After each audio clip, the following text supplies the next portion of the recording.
Chapter 843.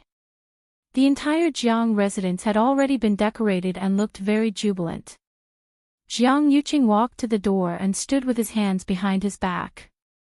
Even if he didn't have any expectations for this wedding, his heart still seemed to be touched by something when he saw this scene. The same scene had appeared here 2 years ago. For a moment, he almost thought that he had returned to that time. Eldest young master. Sun Qi walked forward and looked at him inquiringly. Do you have any orders? Jiang Yuqing came back to his senses and shook his head. Just walk around, no need to follow me. Yes. Sun Qi hurriedly responded. Jiang Yuqing walked forward. However, he had only taken 2 steps when he heard whispers coming from the side. Hey, how much do you think eldest young master will give this time? Will it be the same as last time? At that time, the lowest-ranking servant in our residence was given 100 white crystal coins, and the higher-ranking servants were even given 1,000 red envelopes. That's impossible. After all, that was his wedding with the Empress. Although the 3rd princess has a noble status now, she's still a little lacking compared to the Empress. I think it's good enough to get 2/3. Hey, you guys are really optimistic. I don't think it's that good. Can't you see that our eldest young master's reaction this time is completely different from last time? The wedding is in 3 days, but I haven't seen eldest young master smile in this period of time. I'm guessing that this year, he probably didn't even smile by half. Paw. Don't say such depressing words. Eldest young master and the 3rd princess wedding is a joyous occasion. You haven't even seen eldest young master once in a few days, how do you know that he hasn't smiled? You guys don't know this, right? That day, Lord Yuan Wei from the Ministry of Rites brought people over to discuss the wedding with eldest young master. In the end, eldest young master directly let Lord Yuan take care of it himself. I remember that eldest young master even personally chose the tea set for the wedding last time. Although they lowered their voices, for a powerhouse like Jiang Yuqing, he could definitely hear it clearly. Sun Qi also heard it. He cursed in his heart and hurriedly went forward. Eldest young master, do you want this subordinate to teach those people a lesson? No need. Jiang Yuqing frowned. No one knew what he was thinking. After a moment, he said, just give half of the rewards last time. Sun Qi quickly bowed. Yes. Jiang Yuqing didn't stay any longer. After saying this, he walked out. Sun Qi was dazed as he looked at Jiang Yuqing's back view and was momentarily confused. According to eldest young master's temperament, if he heard such words on a normal day, he would not let them off easily. Even Sun Qi didn't dare to casually mention this in front of Jiang Yuqing. He thought for a while, but couldn't come up with anything, so he gave up. And after Jiang Yuqing walked out, he casually found a secluded corner and changed into a mask. When he walked out, he became another ordinary-looking young master. The streets were very lively. Although many sects were still shrouded in the shadow of their disciples' disappearance, for most people in Xiling City, this matter had nothing to do with them. The 3rd princess wedding gave them a lot of benefits. They couldn't be more happy. Why would they care about anything else? Jiang Yuqing walked alone on the street. At this moment, no one recognized his identity. They all treated him as an ordinary person. They didn't even look at him. Jiang Yuqing walked aimlessly. The scene in front of him was so similar to 2 years ago. However, his mood was completely different. He remembered the discussion of the servants just now and laughed at himself. It was indeed different. At that time, he did his best to prepare everything and wanted everything to be perfect. But now, he didn't have the energy. Even listening to a few more words made him feel tired. If it weren't for those people reminding him, he would have even forgotten about the reward. But in fact, this was originally because he was happy in his heart that he took the initiative to do so. If it weren't for the fact that he was worried about Shang Wanwan's face, he really wouldn't have bothered to do this. The people around him were all happy and lively. Only he was like an outsider who didn't fit in. Even if he was the one who was really going to get married, he didn't feel much until now. Jiang Yuqing walked to a restaurant, casually went up to the second floor, and ordered some wine for himself. The wine was refreshing and burning as it went down his throat. What lingered in his mind was everything related to that person. Jiang Yuqing was a little irritated. He wanted to get rid of all these, so he drank one cup after another. However, the more he drank, the hotter the wine became, and the more he drank, the more sober he became. Scenes played out in his mind, becoming more and more vivid. Her laughter, her crying, her joy, her grief. He thought that as long as he did what he should do and became the best among these people, he would be her best choice. But he didn't expect that everything was just his wishful thinking. In the end, he found out that the person he thought was always high and mighty and that he could only look up to turned out to have eyes full of starlight because of someone. After that, everything that happened to her had nothing to do with him. Even the wedding that he had prepared with all his heart was nothing more than a dream. She was smiling, and her eyes were bright and clean. But soon, she was engulfed by a ball of fire. In the end, only that pair of determined eyes were left. Jiang Yuqing suddenly woke up. He suddenly stood up. The chair fell to the ground with a muffled sound because of his violent movements. He shook his head fiercely and realized that he seemed to have drunk too much. He paid the bill and walked out. It was time to go back. A gentle breeze blew, and Jiang Yuqing immediately sobered up. The many emotions in his eyes gradually subsided like the tide and faded away. However, just as he turned to leave, he suddenly saw a familiar figure in the distance. He was suddenly stunned. It was a woman wearing a red dress, and her exquisite waist could be vaguely seen. Her hair was tied up in an exquisite bun, and her black hair was like clouds. There was only an extremely simple peach blossom hairpin in it. She stood there quietly with her head slightly tilted to the side, revealing her slender and fair neck, as well as the side of her beautiful face. The surrounding lights were brilliant, and the light reflected on her face. It was like the snow on a moonlit night, clean and pure, with a hint of coldness and nobility.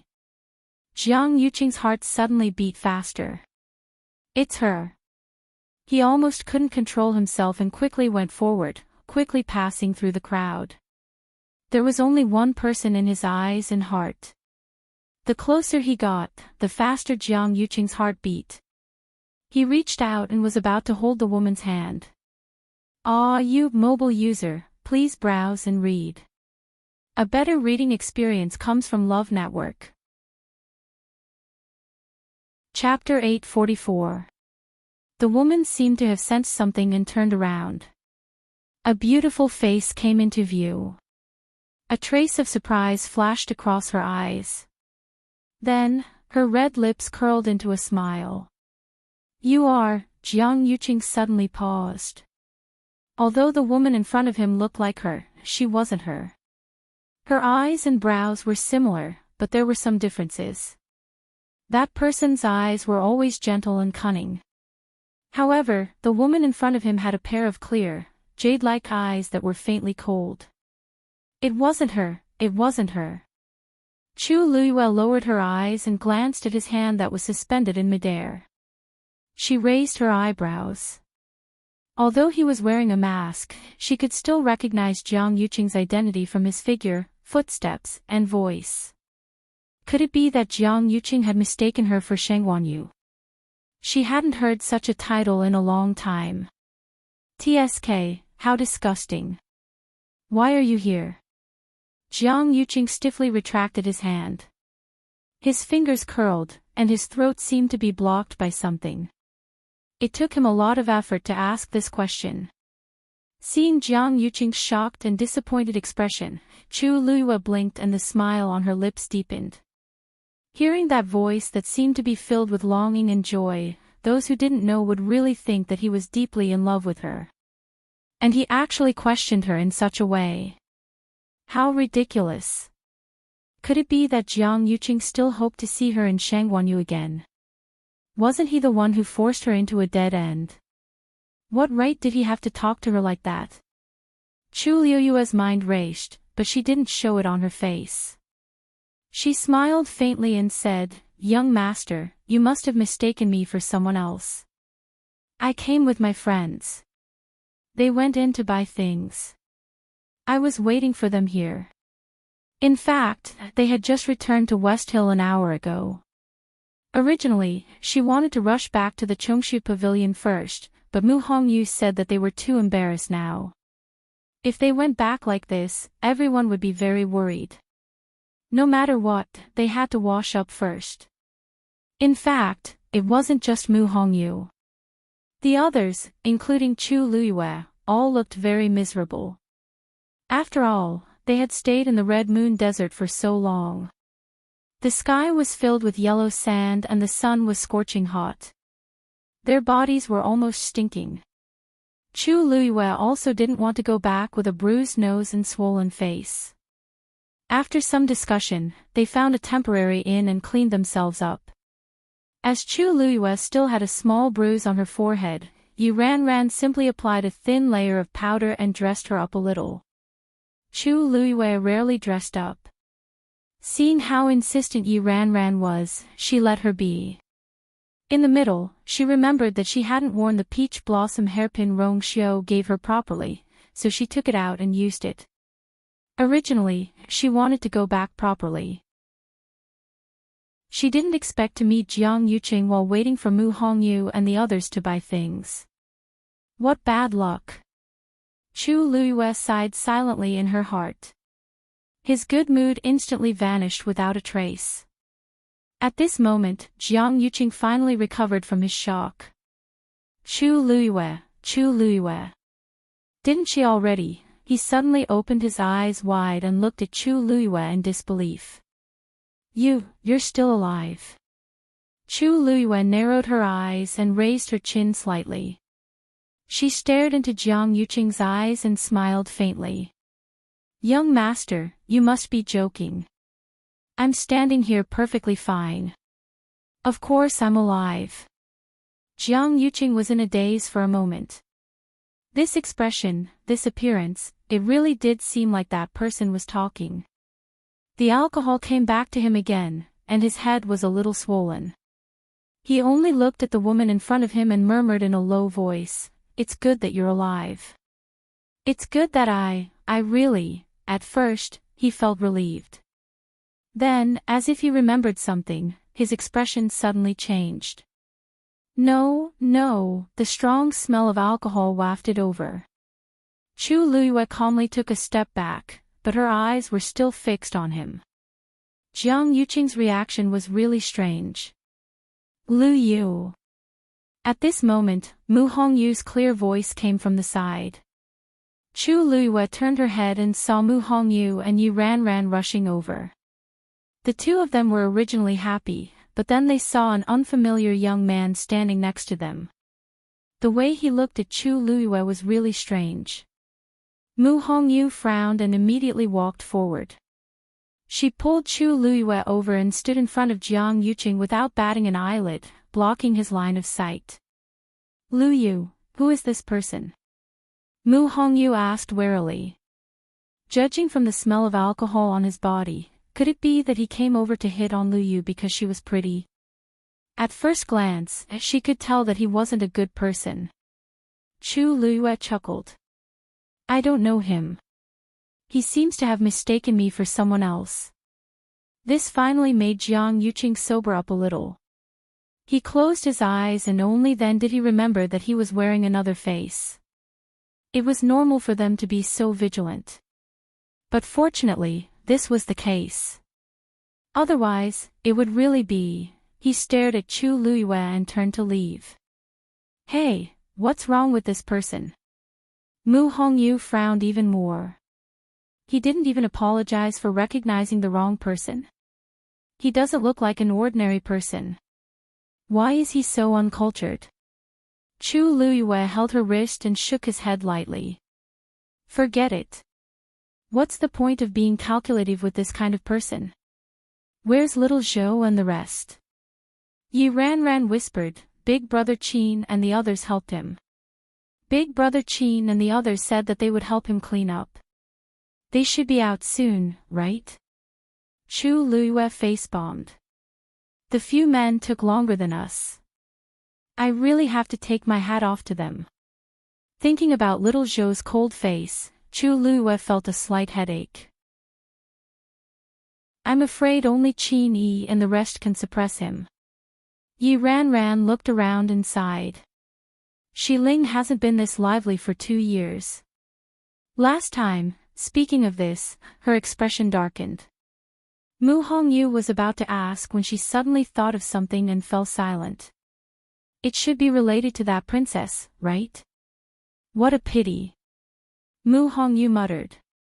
She originally admired that Empress concubine a lot. Now that I finally came to Shi Ling, that person was no longer around. Chu Liyue smiled faintly and said meaningfully, what's there to regret? We're in time for the third princess and eldest young Master Zhang's wedding this time. I'm sure it'll be very lively then. Digression, faint from the heat. 38 degrees Celsius mobile user, please browse and read. A better reading experience comes from Love Network. Chapter 845. The moment she said that, she heard a few familiar footsteps behind her. Chu Liyue turned around and saw Qin Yi and Lei Laosi walking in front. We're back. Lei Laosi shouted excitedly at the few of them. Chang Wanzhou followed behind the two of them. Chu Liyue's eyes lit up, and her lips curled up into a smile. Chang Wanzhou had changed into a moon-white outfit with a white jade belt around his waist, which easily outlined the youth's tall and straight posture. His soft, short, golden hair glowed faintly under the illumination of the lantern light. A few strands of hair hung down, covering his excessively sharp brows and eyes, making the aura around him seem much gentler. His nose was straight, his lips were as red as roses, and his jade-like chin was rounder than before, but he still had a youthful vibe. In the past, Chang Wanzhou always wore his old and tattered hemp clothes. His skinny body swayed in an empty manner, and he was full of wildness, just like a wild beast crawling alone, lonely and unruly. Even after he entered the Chongshu Pavilion and followed beside Chu Liyue, he always looked like a gray shadow.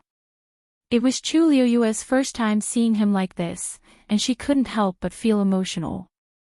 A good-looking person can indeed look stunning just by dressing up casually. At first glance, one would really think that he's a young master from some aristocratic family. Mu Hongyu and Yi Ran also sized up Chang Wanzhou in shock as if they had never seen him before. As if sensing their gazes, Chang Wanzhou's entire body stiffened, and he didn't know where to put his hands and feet. He quickly looked up at Chu Liyue and saw that she was smiling at him, so he couldn't help but feel even more nervous. After a short moment of embarrassment, he turned around and planned to go back. I'll go change back. I really feel uncomfortable wearing this outfit. Hey, Chu Liyue pulled him back. Seeing his embarrassed expression, she couldn't help but laugh in her heart. But seeing that he was already so embarrassed, she naturally couldn't add fuel to the fire. She gently patted his shoulder and said seriously, Xiao Zhou, you're doing great. Chang Wanzhou was stunned and looked at her suspiciously. Really? The corners of Chu Liyue's eyes seemed to be smiling. Really? In the past, he had always been alone. In order to survive, he had to compete with groups of wild beasts for all the resources that could be fought for. He had developed a wild nature. But things were different now. He had her and so many of them to accompany him. He would no longer be homeless and helpless like before. Looking at those black jade-like eyes, Chang Wanzhou's uneasiness gradually subsided. I knew it would definitely please her, they would like it. Lei Laosi smiled proudly at the side. At first, this fellow refused to cooperate no matter what he said.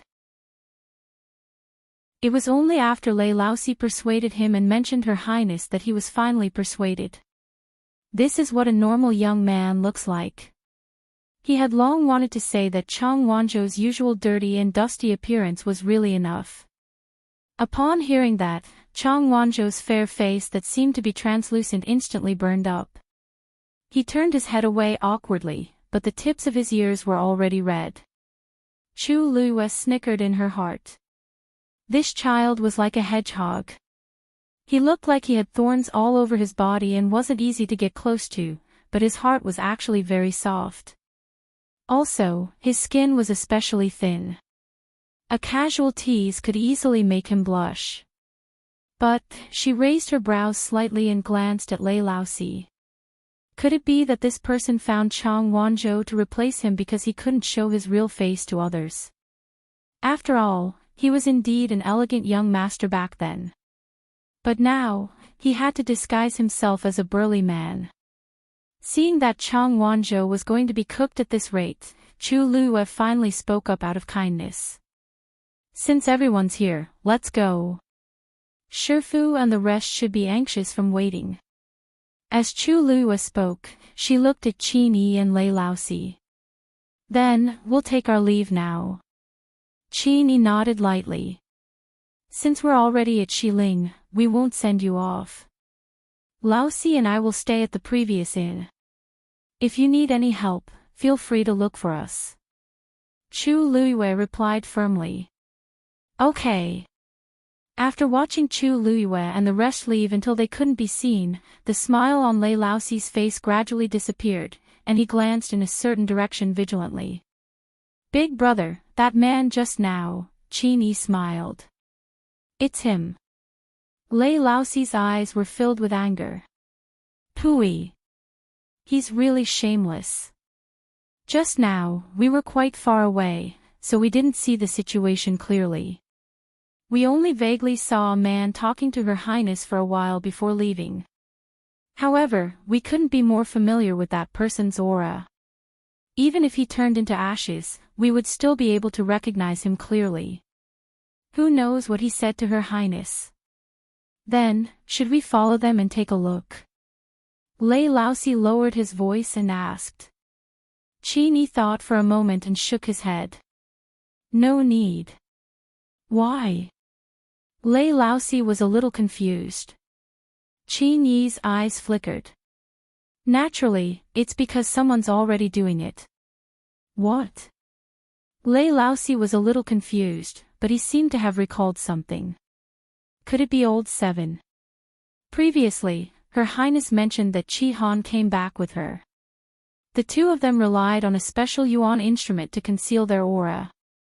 Qi Han seemed to have used Little Hachi's medicine. Even though old Seven is good at this, there seems to be someone who's better than him. A meaningful smile appeared on Qin Yi's face. I didn't expect there to be such a huge change after 2 years. Lei Laosi was still in a daze. Big brother, do you mean that someone else is secretly following Jiang Yuqing? But other than old Seven, who else could it be? Let's go. Old Seven probably doesn't know that we're back. As Qin Yi spoke, he walked forward. Lei Laosi hurriedly followed. As he walked, he pondered in his heart. Could it be that other than us and Qi Han, there are other people from the 13 Yu who have already returned to Xiling? As Jiang Yuqing walked on the streets, his mind was in a mess. The previous scene seemed to be replaying in front of his eyes. She's not her. He rubbed his glabella and wanted to shake everything off his mind. But for some reason, the more he thought about it, the clearer it became. On the bustling streets, there were many people walking to and fro. That girl in red stood there quietly, looked back, and smiled brightly. That's Chu Luiyue's face. For some reason, Jiang Yuqing felt a little anxious. He staggered and actually almost fell to the ground. Eldest young master.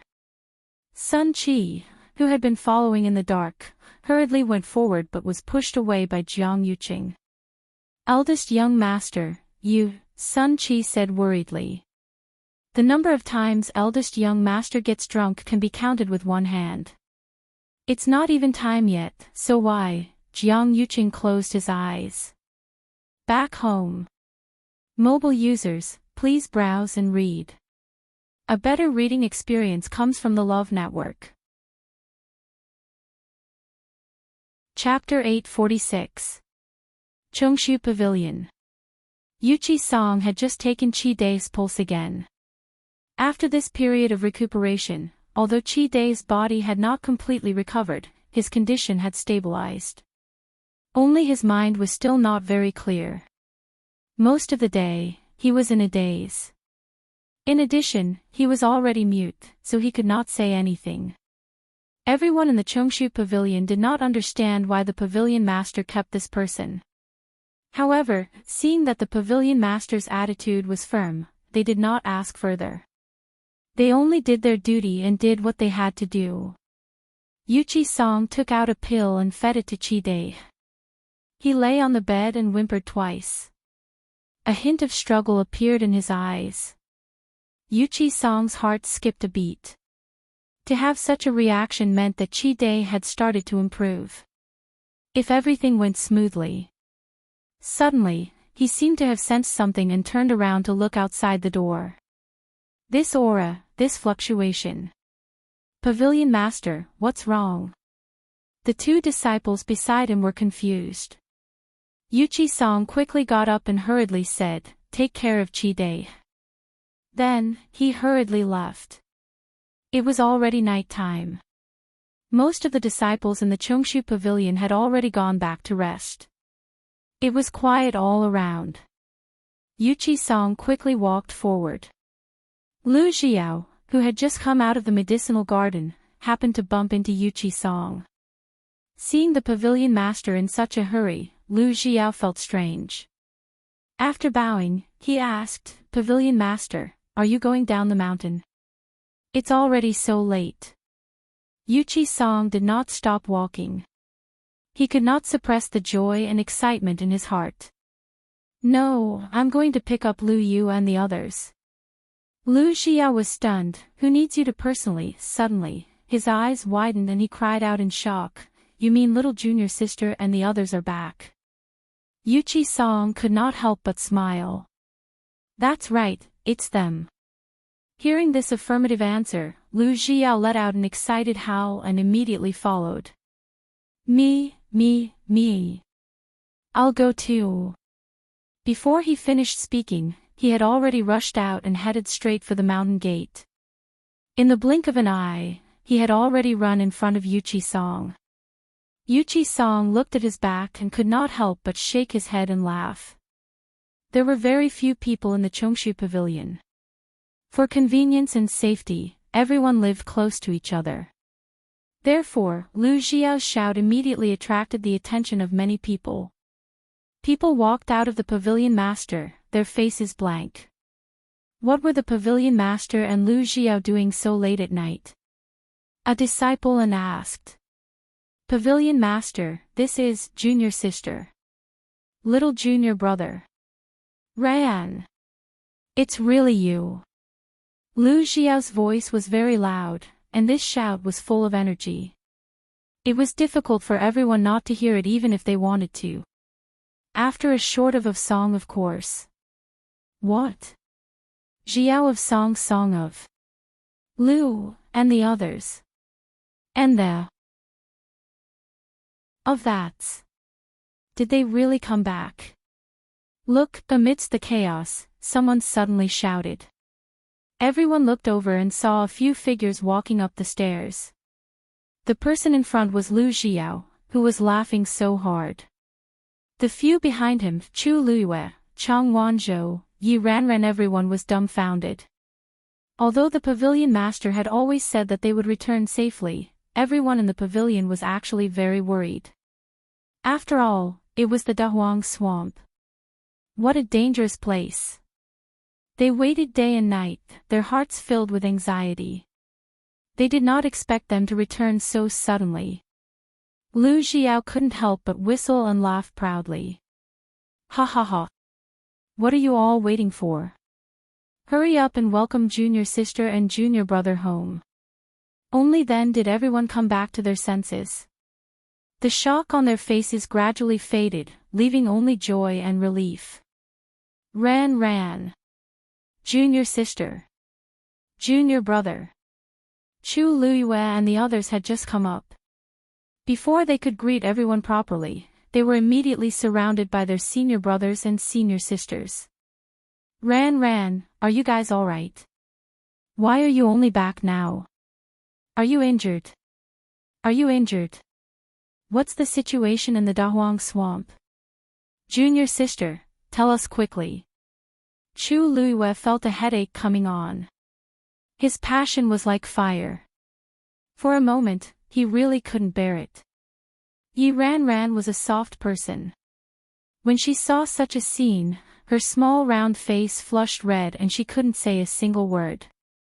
Chang Wanzhou was even more so. The cold air on his body was constantly emitting, and it was simply freezing people to death.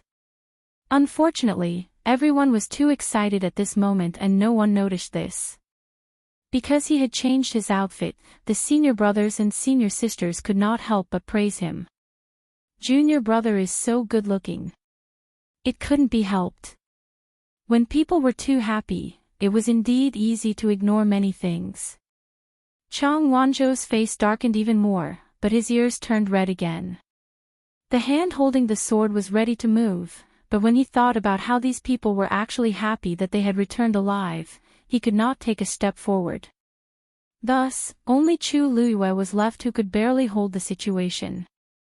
Senior brothers and senior sisters, this is a long story. Let's go in and talk. Chu Luiyue was discussing with everyone. As soon as he finished speaking, Lu Jia waved his arm and shouted, Junior sister said to go in and talk in detail. Everyone heard his words clearly. After a moment of silence, the atmosphere became even more lively. Everyone clustered around the few of them as they walked inside. Quick! Bring junior sister and the others back to sit down and talk. Pour tea. I'll serve tea. Hey, have you guys eaten yet? Do you want some snacks first? Don't squeeze junior sister and the others. Make way. It wasn't that Chu Luiyue didn't expect them to be welcomed back, but she never expected it to be like this. Surrounded by the crowd, Chu Luiyue suddenly felt weak, pitiful, and helpless. She glanced at Yuqi Song, who was standing next to her. Master! Please save your disciple. However, before Yuqi Song could answer, a group of people had already crowded around them and walked forward. Yuqi Song looked at the scene in front of him with a smile. He sighed inwardly, and his eyes were slightly warm. Elder Xiaoyi heard the commotion and rushed over. When he saw the noisy scene, he couldn't help but laugh. Our Chongshu Pavilion hasn't been so lively in a long time. In the past 2 years, the people of Chongshu Pavilion had either died, been injured, or left. Even they themselves felt a little miserable. They didn't expect to see such a lively day. Yuqi Song put his hands behind his back and sighed. That's right. This liveliness is all because of Chu Luiyue and the others. Elder Shui patted Yuqi Song on the shoulder. Let's go. Let's go celebrate the children's safe return. Yuqi Song also smiled. Let's go. Mobile users, please browse and read. A better reading experience comes from Love Network. Chapter 847. That night, the Chongshu Pavilion was lively for once. Everyone was excited and joyful. They surrounded Chu Luiyue and the others and looked at them from head to toe. Thus, Chu Luiyue decided to tell him everything that had happened. Of course, most of the details were picked out. While she was trapped underground, Mu Hongyu and Yi Ran filled in the details of what had happened outside. Everyone was filled with emotion after listening to the story. Lu Xiao couldn't help but say, "Why are you so late? No wonder you guys came back so late. So you actually encountered so many things. What exactly is going on in the Red Moon Desert? You've all suffered a lot, haven't you?" Of course, Chu Luiyue didn't expose to Bao and the others. She only said that she didn't know what was going on. Yi Ran refuted in a low voice, "Actually, we didn't suffer much. Actually, we didn't suffer that much, and our strength has increased a lot." Although they were tired at the time, when they thought about it later, they realized that they had benefited the most from it. In that case, it was indeed a great opportunity. The Huang Swamp is unpredictable. Although it's full of danger, there are indeed many opportunities. You've all gained a lot from this trip. It wasn't a wasted trip. Elder Xia Yi said happily. It was already a happy thing that these people could return safely, but he didn't expect that their cultivation had increased by different degrees. This was a pleasant surprise. Chu Luiyue, in particular, had become a 6th-stage warrior. Such a cultivation speed was heaven-defying. In comparison, the people who had returned earlier had basically returned empty-handed. Some of them had even suffered extremely serious injuries. Everyone thought that the disciples of the Chongshu Pavilion had been wiped out this time, but who would have thought that they would be the ones who benefited the most in the end? If word of this got out, it would attract a lot of envy. The group chatted for a long time, wishing they could ask all the questions they could. When Chu Luiyue and the others were almost overwhelmed, Yu Qisong finally spoke up to help. "All right, it's too late today. They've just returned, so let them rest first. If there's anything, we can talk about it later." Since the pavilion master had spoken, although everyone was reluctant, they still got up and left. However, seeing how excited they were, they might not be able to sleep peacefully when they returned. Everyone left one after another. Even Mu Hongyu and the others also dispersed. Only Chu Luiyue and Yu Qisong were left in the room. Chu Luiyue understood that his master had something to ask him. Sure enough, after everyone left, Yu Qisong looked at her and asked, "You said earlier that you plucked the dancing lotus?" Chu Luiyue nodded. Yu Qisong frowned slightly, a trace of doubt flashing in his eyes. "Then have you ever met a tall man in black?" Chu Luiyue's heart stirred.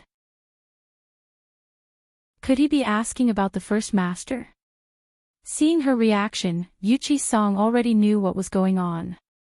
It seemed that Chu Luiyue had also met that man. But at that time, that man clearly said that the flower belonged to his wife. Why did he allow Chu Luiyue to pluck it? Didn't he stop you when you plucked the dancing lotus? Chu Luiyue blinked and asked curiously, "Why would he stop me?" In fact, it was the first master who urged her to pluck it.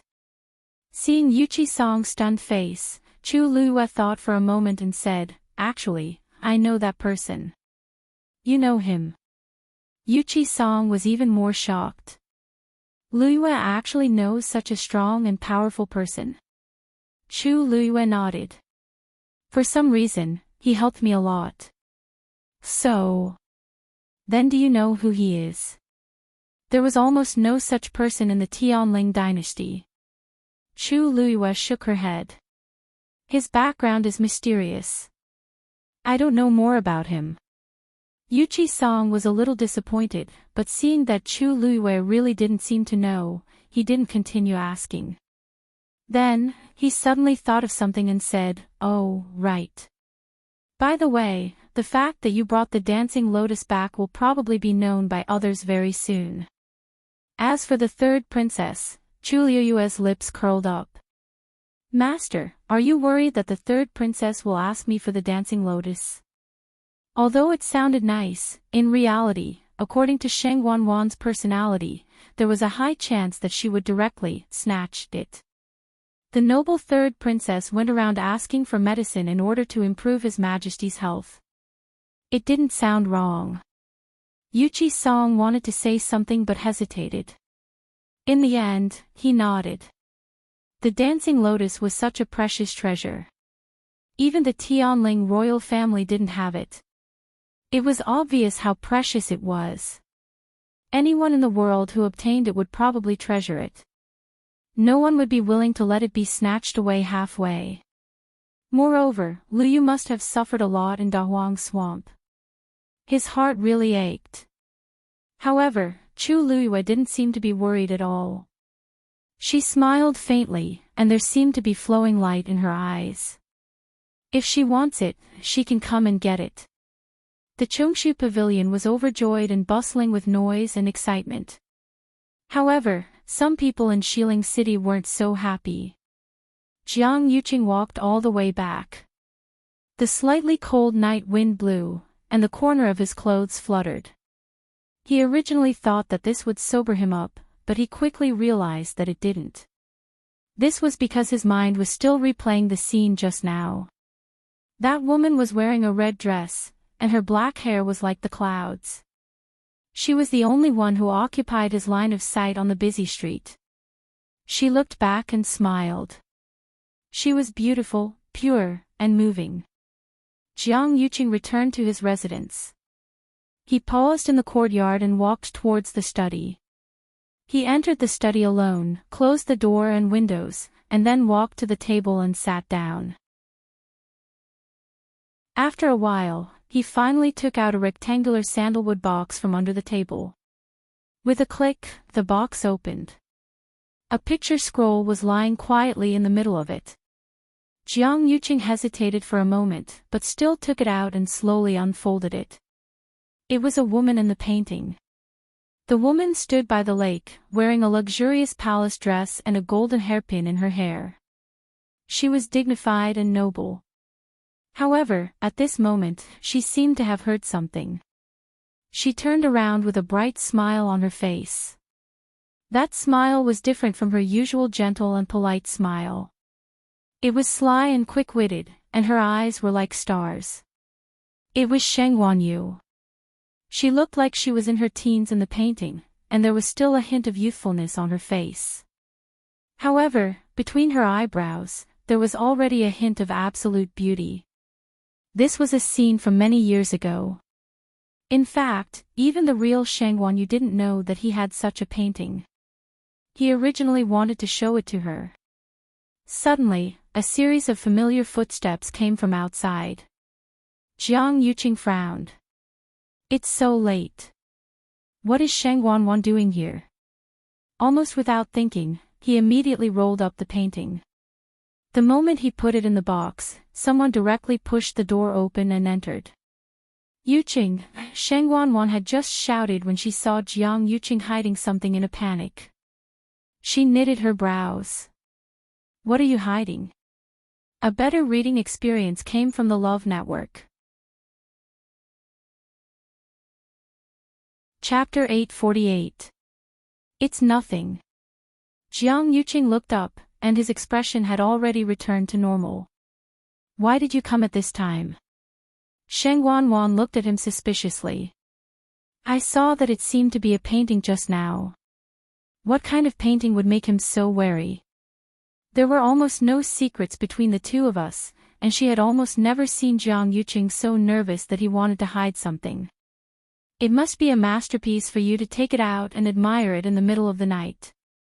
Why don't you take it out and let me take a look? Asked Sheng Wanwan as she took a step forward. However, Jiang Yuqing's expression was very nonchalant. It's not a masterpiece. I just found it by accident. There's nothing to see. Sheng Wanwan couldn't maintain the smile on her face. It's just a painting. It would be fine if he openly took it out for me to see, but he didn't. There must be something wrong with him for him to hide it from me. Sheng Wanwan glanced at the spot where Jiang Yuqing put the item back. Jiang Yuqing knitted his brows. As if sensing that Jiang Yuqing wasn't in a good mood, Sheng Wanwan quickly retracted her gaze. I didn't come here today to quarrel with him. Thinking of the purpose of this trip, Sheng Wanwan's expression became much gentler. I came here secretly this time. Don't worry, no one will know. Everyone in this yard was Jiang Yuqing's confidant, so she wasn't worried that this matter would spread. She took a few steps forward. Actually, You drank. Sheng Wanwan's expression changed slightly. Previously, she was quite far away, so she didn't notice it. Now that she was standing closer, she then realized that Jiang Yuqing reeked of alcohol. Upon closer inspection, his eyes were slightly bloodshot, and there was a hint of blurriness in his eyes. He seemed to be a little drunk. Jiang Yuqing had always been very restrained. He would never drink excessively, and he wouldn't let himself get drunk. What was going on? Yuqing, what exactly happened to you? She asked as she reached for him. Jiang Yuqing calmly avoided her hand. I'm fine. If you have anything to say, just say it. Sheng Wanwan's heart felt a little empty after her attack failed. She bit her lip. In fact, she had recently discovered that Jiang Yuqing was becoming more and more impatient and perfunctory towards her. However, although his attitude was distant, as her fiancé, he had done everything that he should, so no one could find fault with him. This made Sheng Wanwan even more aggrieved. She couldn't find a place to vent her anger. She gritted her teeth and suppressed the dissatisfaction and resentment in her heart. I came here today to ask you for the 9 Clouds Yuan recovery pill. Jiang Yuqing frowned instantly. What did you say? Sheng Wanwan was in a difficult position. I also know that I shouldn't do this, but I'm only one step away from recovering my Yuan meridian. There are only 3 days left until the wedding, so I can't do anything else. Even if I forcefully try, I'll at most have a low-grade Daijing Yuan meridian. You want to use the 9 Clouds Yuan recovery pill to raise your Yuan meridian level? Jiang Yuqing interrupted her. Sheng Wanwan nodded. Originally, she didn't think of this. It was only after that person reminded her that she suddenly realized that even if she forcefully recovered her Daijing Yuan meridian, it would be very difficult for her to successfully raise the Tianling scepter. The most convenient thing was naturally the 9 Clouds Yuan recovery pill. I know that you gave that item to Xiahou Rong previously, and he definitely won't be willing to return it. However, I can use other things to exchange for it. As long as the item is lost. Jiang Yuqing's voice was very cold. Sheng Wanwan was suddenly stunned. What is lost? Jiang Yuqing enunciated every word clearly. The 9 Clouds Yuan recovery pill has already been stolen by someone. Sheng Wanwan naturally didn't believe him. However, looking at Jiang Yuqing's expression, it didn't seem like he was faking it. She was secretly angry. When can you get it back? Jiang Yuqing lowered his eyes. I don't know. Then what should I do? Sheng Wanwan didn't have the patience to continue pretending. If I can't raise the Tianling scepter, that's your problem. Jiang Yuqing already smelled of alcohol, and his mind was in a mess, so his words weren't very polite.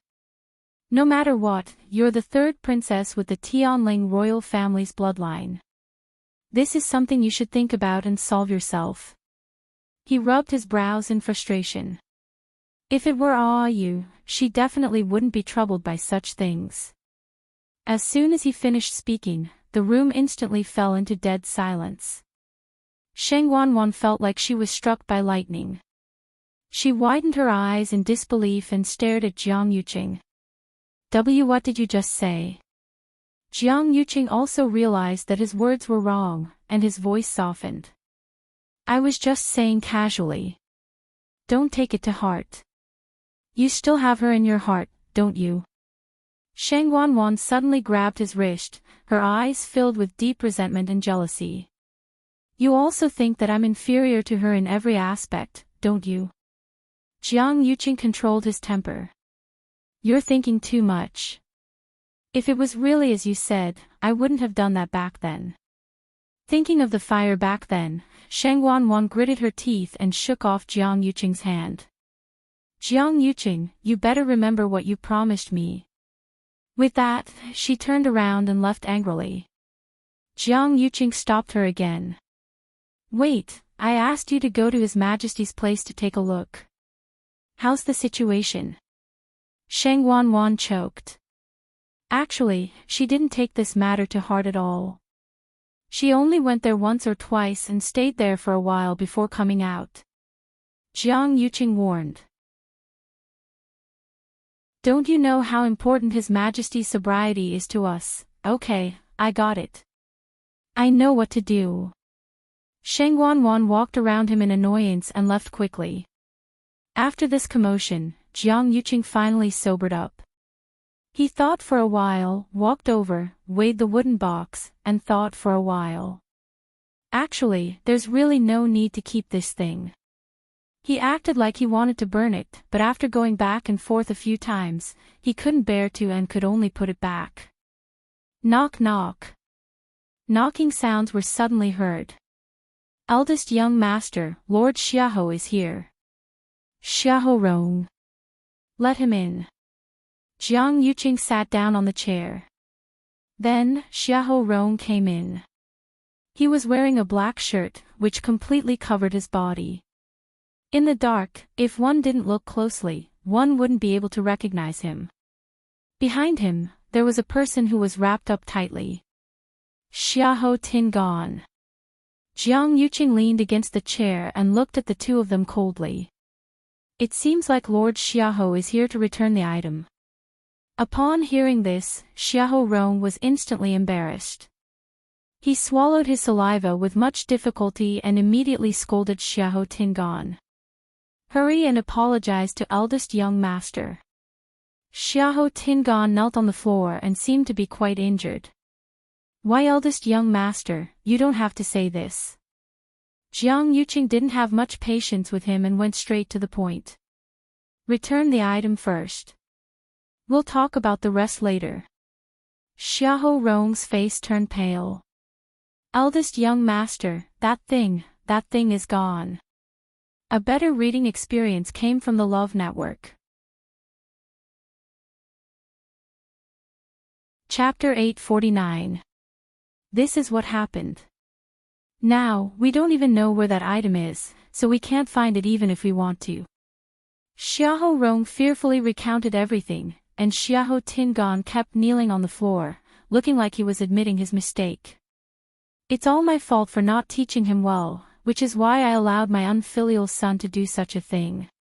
He really deserves to die. But eldest young master, please spare his life on my account. Perhaps we can still identify that person. Xiaohou Rong had never begged anyone so humbly before. Now, for Xiaohou Tingan, he had completely thrown away his pride. Jiang Yuqing was enraged, and he almost laughed out of anger when he heard the last part. Officer Xiaohou, do you know what you're saying? Xiaohou Rong's voice suddenly stopped. Actually, he was also very perturbed in his heart. Not only did they lose a 9 clouds yuan recovery pill, but they might also attract a huge disaster. The other party's plan was so meticulous, and their actions were so decisive. They clearly came prepared. If they were exposed by someone, the consequences would be unimaginable. Xiaohou Rong trembled and used his sleeves to wipe the sweat on his forehead.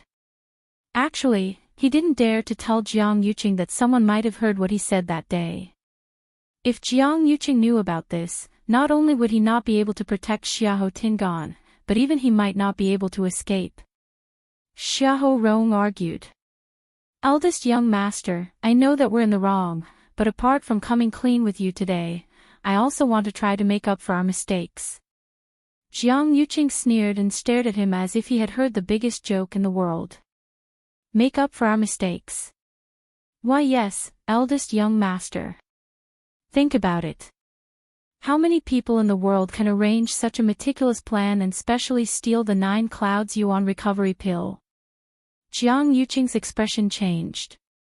You mean, eldest young master, those people have probably secretly returned. Sheng Wanwan returned to the palace in anger and threw a huge tantrum in Huayong Palace. She wasn't sure which of Jiang Yuqing's words were true and which were false. However, if Jiang Yuqing had made up his mind and did not intend to give her the 9 clouds yuan recovery pill, then no matter how much trouble she made, it would be useless. Therefore, after losing her temper, Sheng Wanwan decided to forcefully restore her yuan meridian after much consideration. If she still had some expectations and longing for Jiang Yuqing before, then his words today had completely shattered her fantasies. Regardless of whether he said it intentionally or not, Sheng Wanwan was already unforgivable. After thinking about it, she still felt that it was better to rely on herself than on anyone else. Thus, after a long period of consideration, she finally decided to forcefully restore her yuan meridian. The next day, Chu Luiyue and the others personally sent Mu Hongyu back to Dragon Teeth Mountain. The news of their safe return from the Great Desolate Swamp quickly spread throughout the entire Western Tomb. For a time, everyone was discussing with different reactions. There were those who rejoiced, and there were those who were jealous. Previously, everyone thought that they were dead. Now that they had suddenly appeared, how could they not be curious? At the same time, another piece of news spread to everyone's ears. Chu Luiyue had not only successfully contracted a divine beast in the Great Desolate Swamp, but he had also plucked a dancing lotus. No matter which one it was, it would cause countless people to be envious, jealous, and hateful. One had to know that in the entire Tianling dynasty, apart from the Taizu of the past, no one else had contracted a divine beast. And that dancing lotus was a supreme-grade medicinal herb that only bloomed once every 500 years. Previously, the third princess had led 1,000 black cavalry troops and several sect disciples to the Great Desolate Swamp for the blood of the divine beast and such treasures. In the end, not only did they not obtain anything, but they also suffered heavy casualties and returned in defeat. Now, compared to Chu Luiyue's situation, it was really too embarrassing. On the other side, Sheng Wanwan had finally completely restored her yuan meridian on the day before her wedding after 2 days of bitter cultivation. However, just as she had expected, her yuan meridian had just barely entered the level of the Daijing yuan meridian.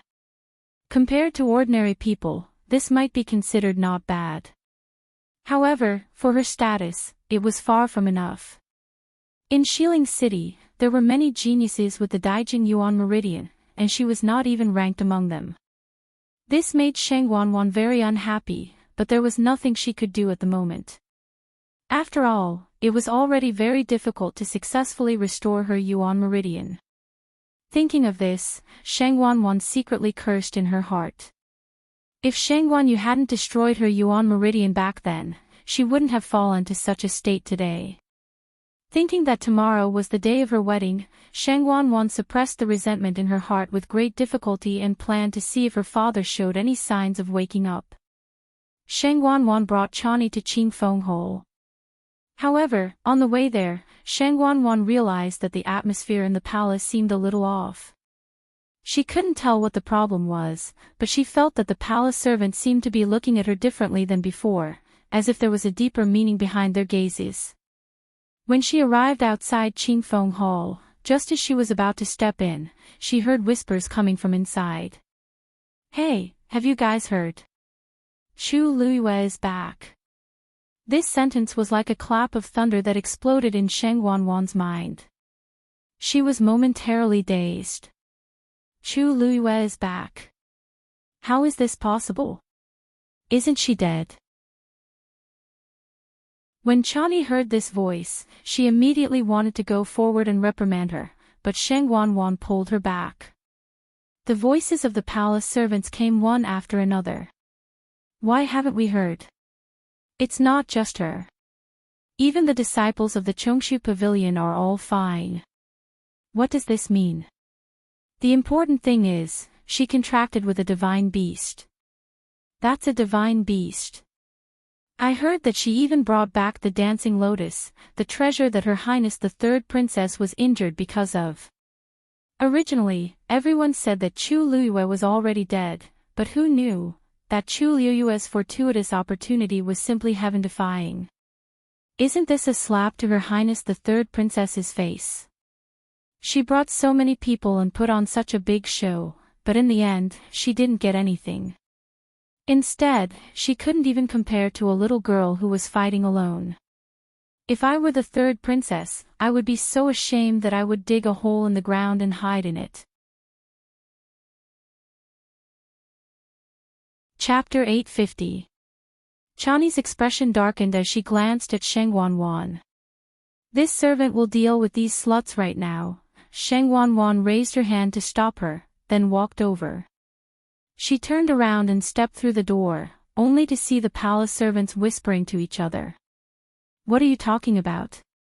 Sheng Wanwan asked darkly. This voice shocked the palace servants. When they saw that the person who came was Sheng Wanwan, their faces turned pale and they knelt down one after another. Your Highness, spare us. Your Highness, spare us. She must have heard what they said just now. You said that Chu Liyue is back. Sheng Wanwan asked softly. Although his tone was calm, in the ears of the palace servants, it was extremely dangerous. No, we didn't, slap. Chani stepped forward and gave the person who spoke a harsh slap to the face. Her Highness is asking you a question. Confess honestly. If you lie, I'll cut out your tongues. Chani had always been powerful, and everyone in the palace knew that she was vicious and merciless. They all feared her. Seeing her act up, they were even more worried. How could they dare to hide anything? Immediately, they told him everything they knew. The more Sheng Wanwan listened, the colder her expression became. Where did you hear all this from?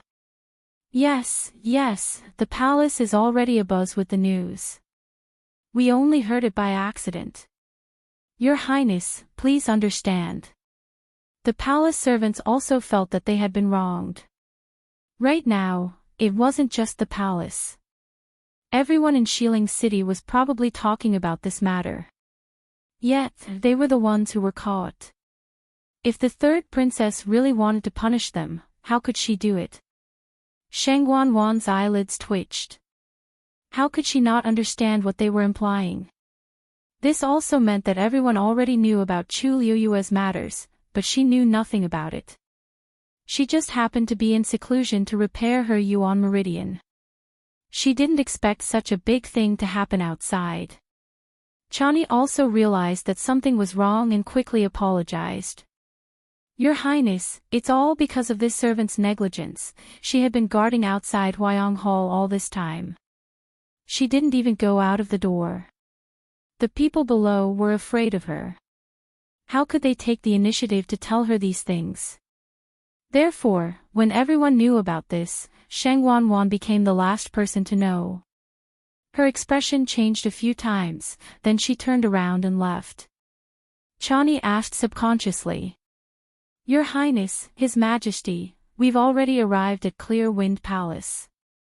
Does His Highness not intend to go in and take a look? Sheng Wanwan smiled coldly. This consort has more important things to do. Go, invite Chu Liyue into the palace. Just ask her to treat Imperial father. With the divine beast and the dancing lotus, since that Chu Liyue was so powerful, he naturally had to make good use of him. Xiling City. In a house on 6 Cloud Street, Chu Liyue was sitting by the window, playing chess with himself. The white pieces were ferocious, but the black pieces had already quietly formed an encirclement. As long as he slashed down, he would be able to kill the white pieces. How boring. Chu Liyue muttered to herself.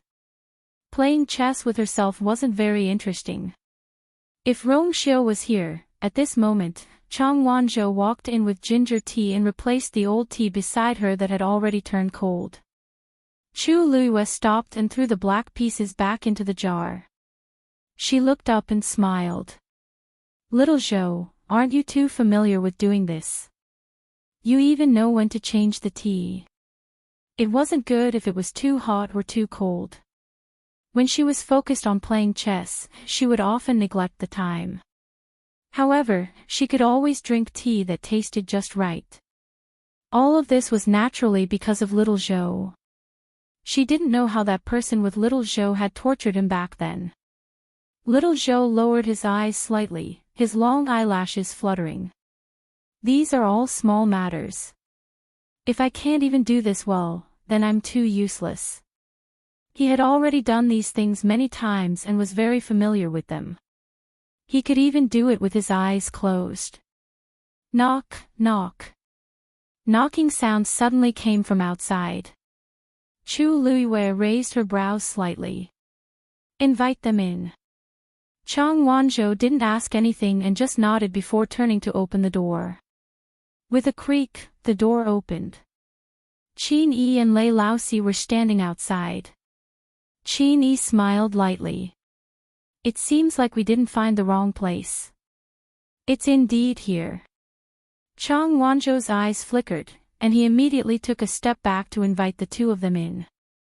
Please, Qin Yi nodded and walked in with Lei Laosi. Lei Laosi looked around and couldn't help but mutter, isn't this Elder Song's residence?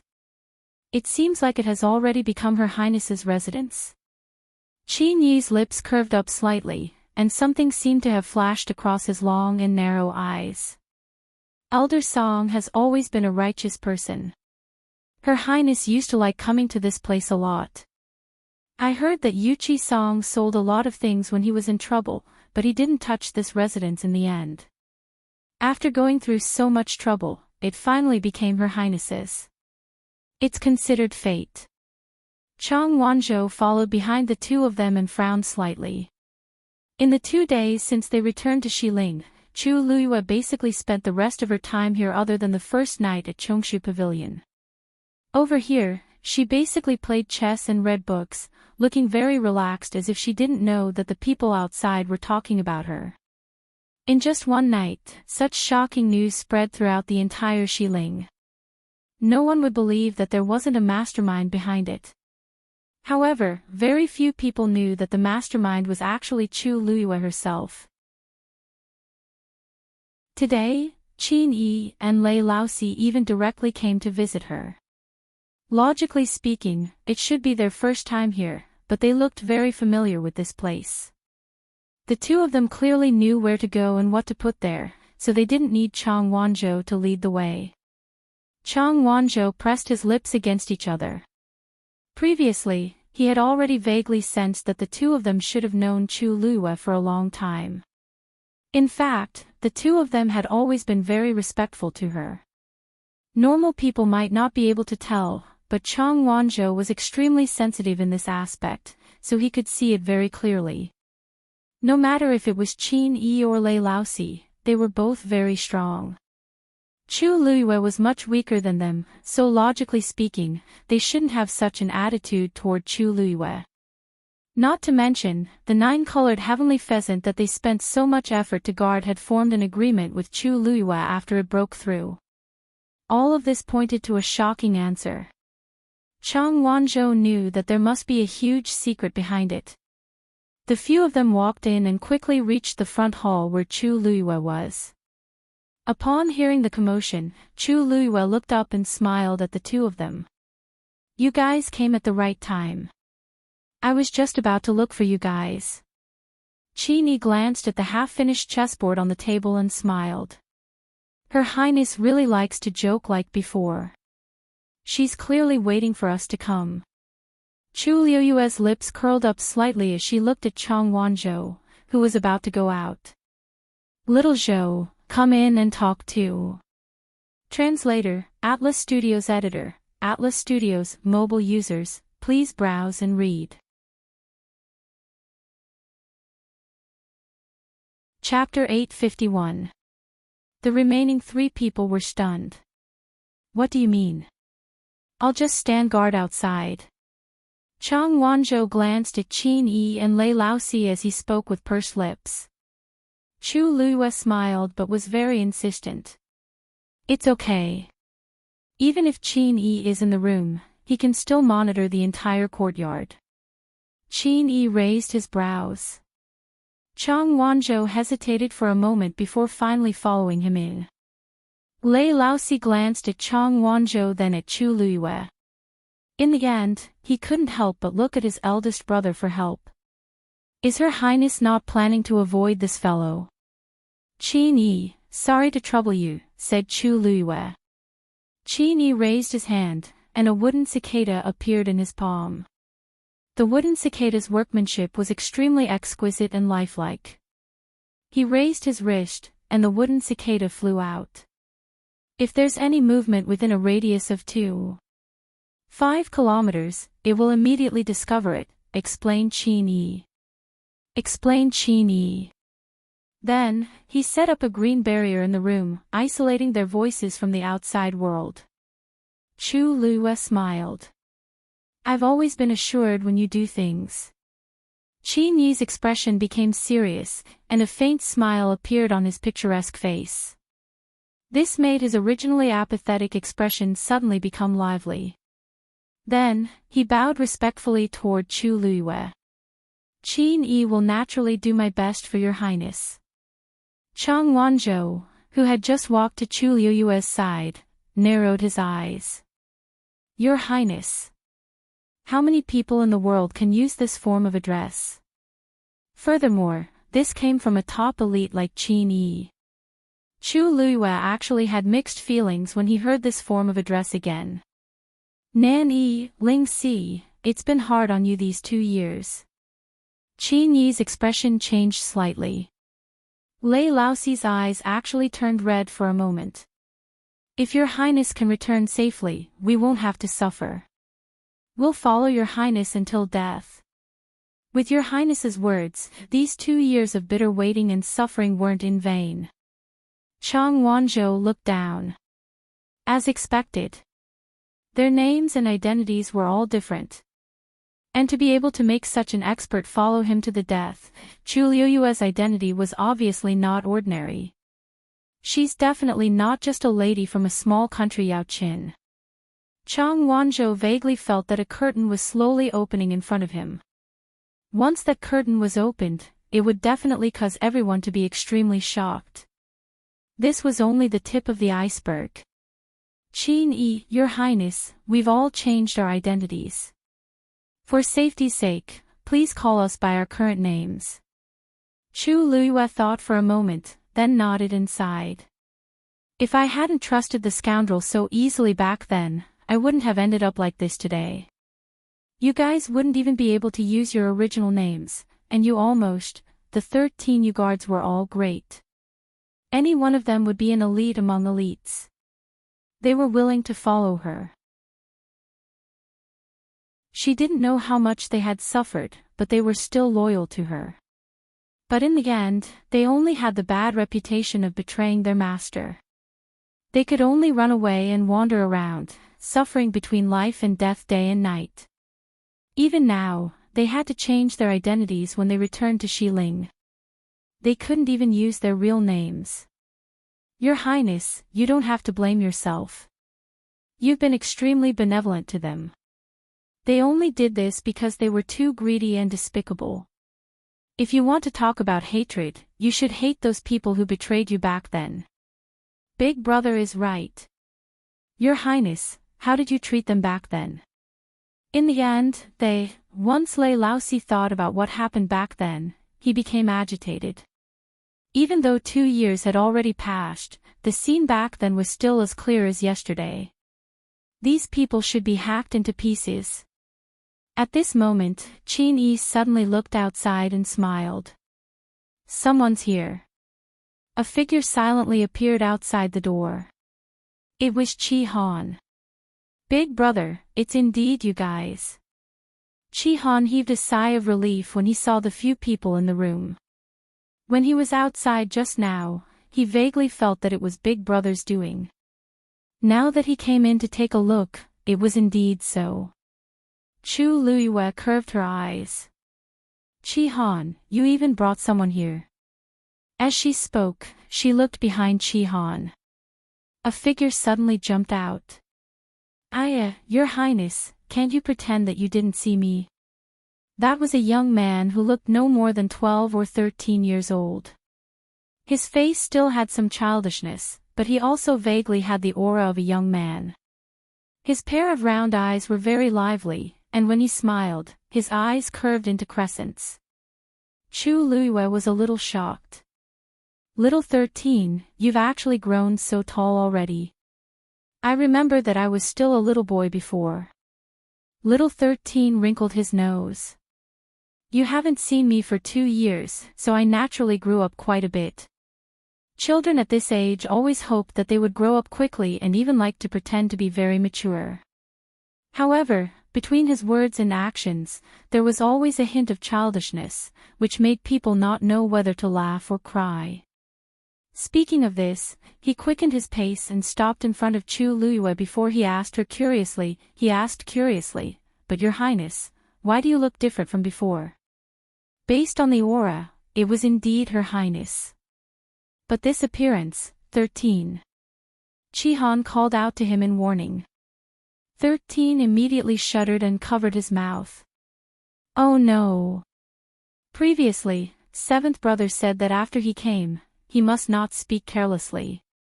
However, he was too happy to see Her Highness and forgot for a moment. Chi-Han, why are you shouting at him?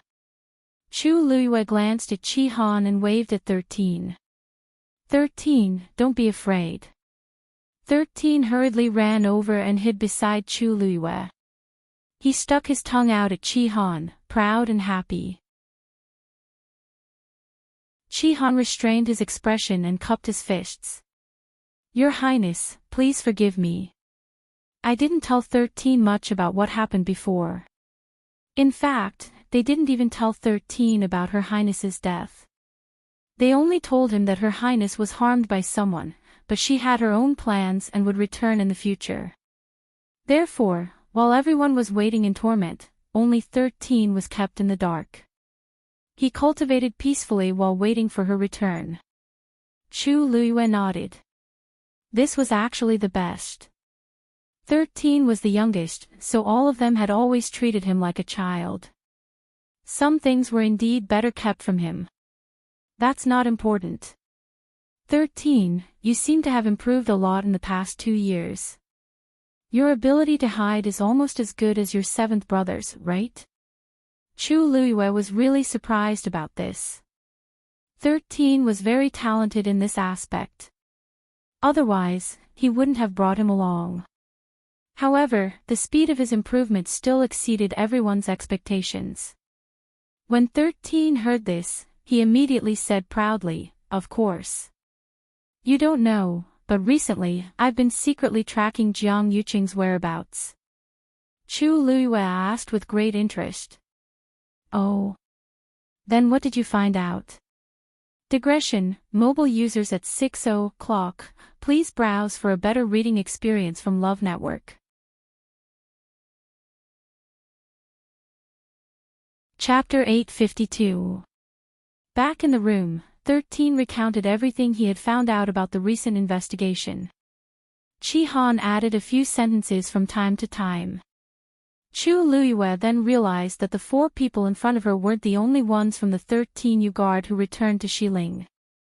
More importantly, Chi-Han and the rest actually worked together with Jian Fengqi and Shui Lu. Previously, when she sent Mu Hongyu back to Dragon Teeth Mountain, she didn't meet Jian Fengqi, so she didn't know about this. As she listened, Chu Luiyue then realized that Xiling had already set up a giant net. Other than the many preparations I made, the various parties had also made preparations in the open and in the dark. After a long time, Chu Luiyue finished listening to their arrangements and let out a long sigh as she lamented in her heart. At this moment, she finally understood that she wasn't fighting alone from the beginning to the end. In the 2 years after she died, there were always people running around for her.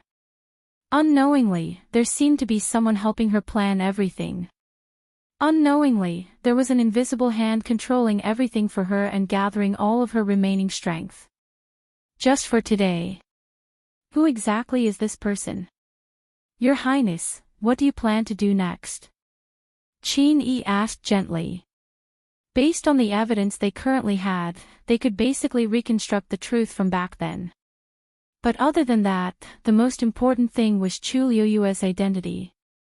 They could clear Her Highness's name, but it would be difficult for Her Highness to regain her position again. After all, she had already changed her physical body, so it wouldn't be easy for her to gain everyone's recognition. Back then, the news of the princess's death spread like wildfire. Even if an identical face appeared, everyone might not believe it. Besides, I'm indeed Chu Liyue now.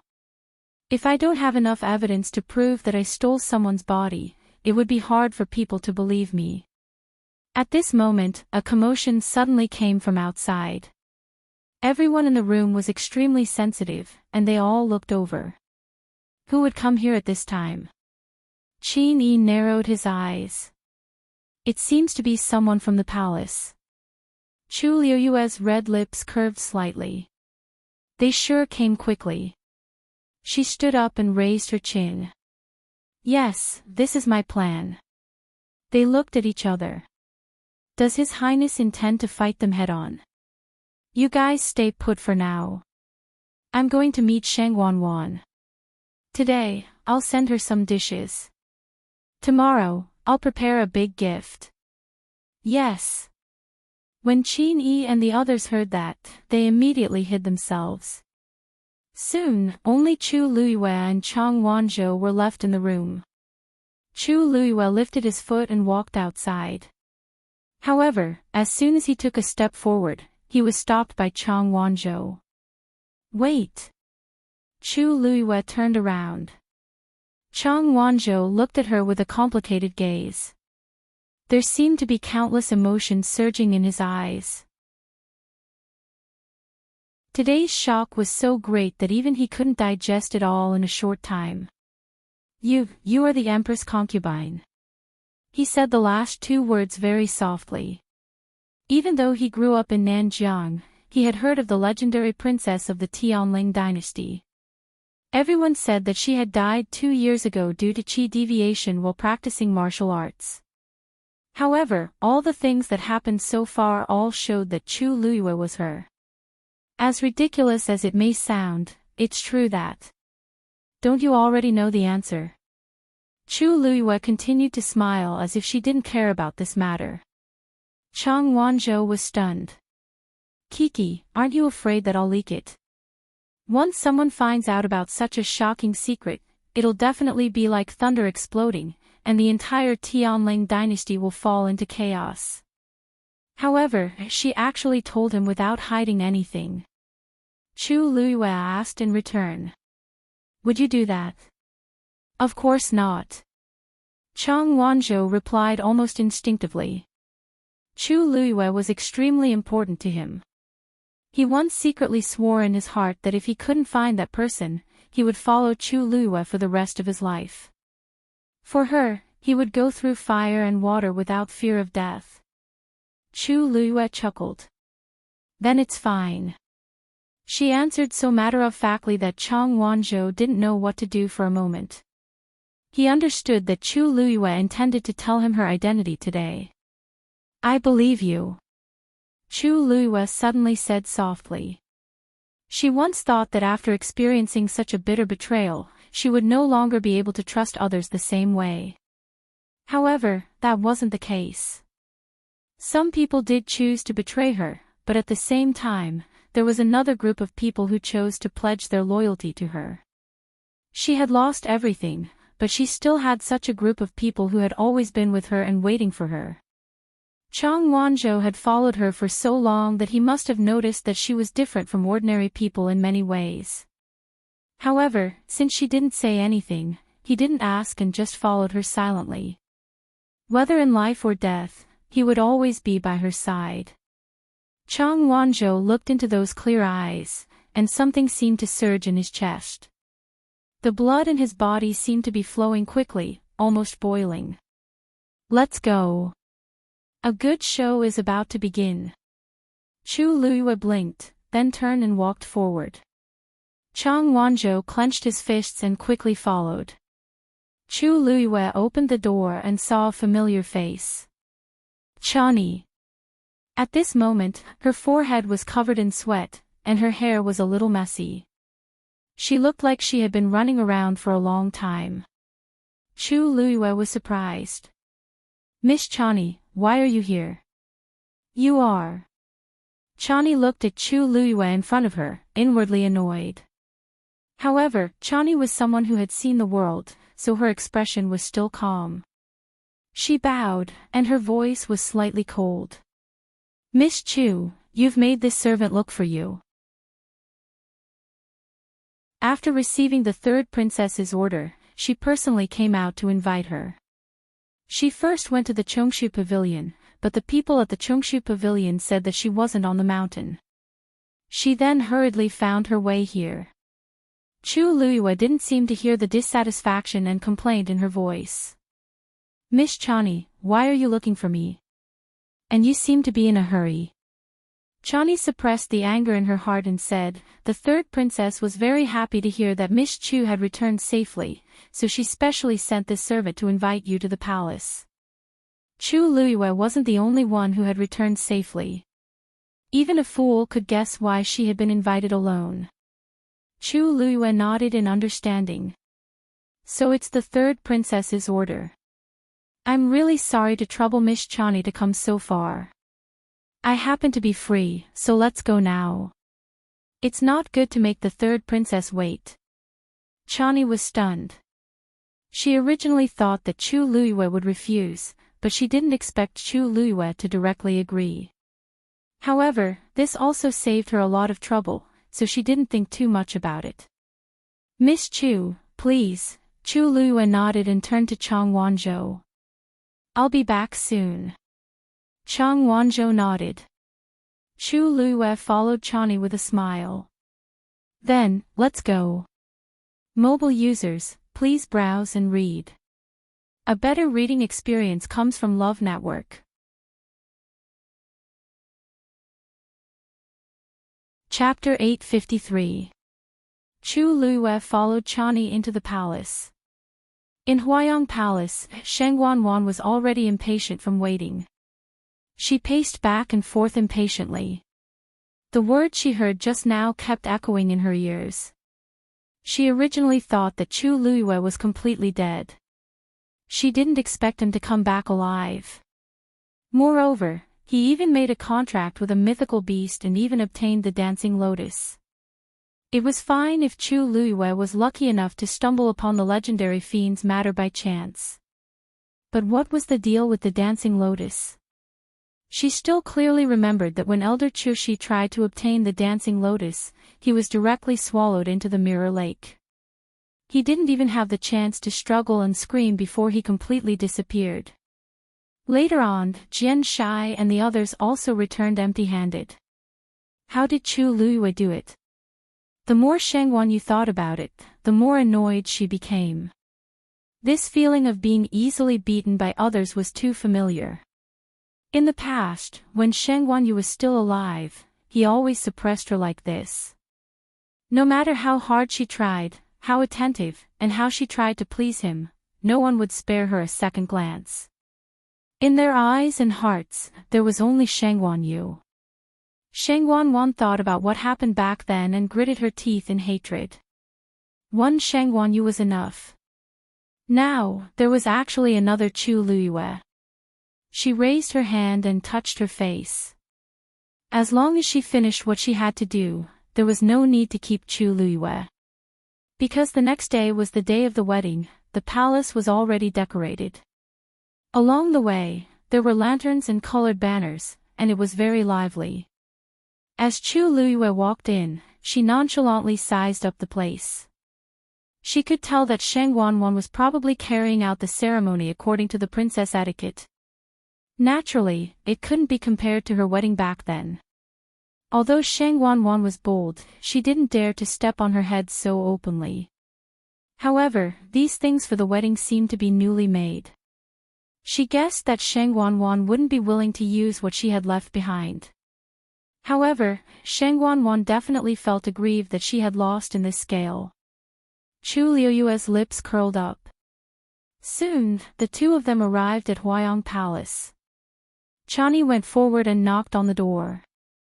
Sheng Wanwan's voice quickly came from inside. Then, Chani walked out and invited Chu Liyue in. With a smile on her face, Chu Liyue agreed and walked in. Inside the room, Sheng Wanwan was waiting. The moment she saw Chu Liyue's and saw Chu Liyue's eyes. When she saw that familiar face's face, S's frowned subconsciously. Ansteed S's, SSS, the S Palace, third princess, how have you been? Chu Liyue stopped 5 steps away from Sheng Wanwan and said with a smile. She didn't bow, nor was there any trace of humility on her face. It was as if she didn't place Sheng Wanwan in her eyes at all. This made Sheng Wanwan even more furious. She couldn't help but sneer. What? You've forgotten your etiquette after coming back from the great desolate swamp. Why aren't you bowing when you see this princess? Chu Liyue raised her brows slightly as if she had heard a joke. She laughed lightly. She said with a chuckle, Third princess, have you ever seen anyone in this world bow respectfully when they see someone who almost killed them? I still remember all the things you did to me in the mystic forest. Sheng Wanwan choked. The situation back then was extremely dangerous. She was indeed partly responsible for Chu Liyue's fall.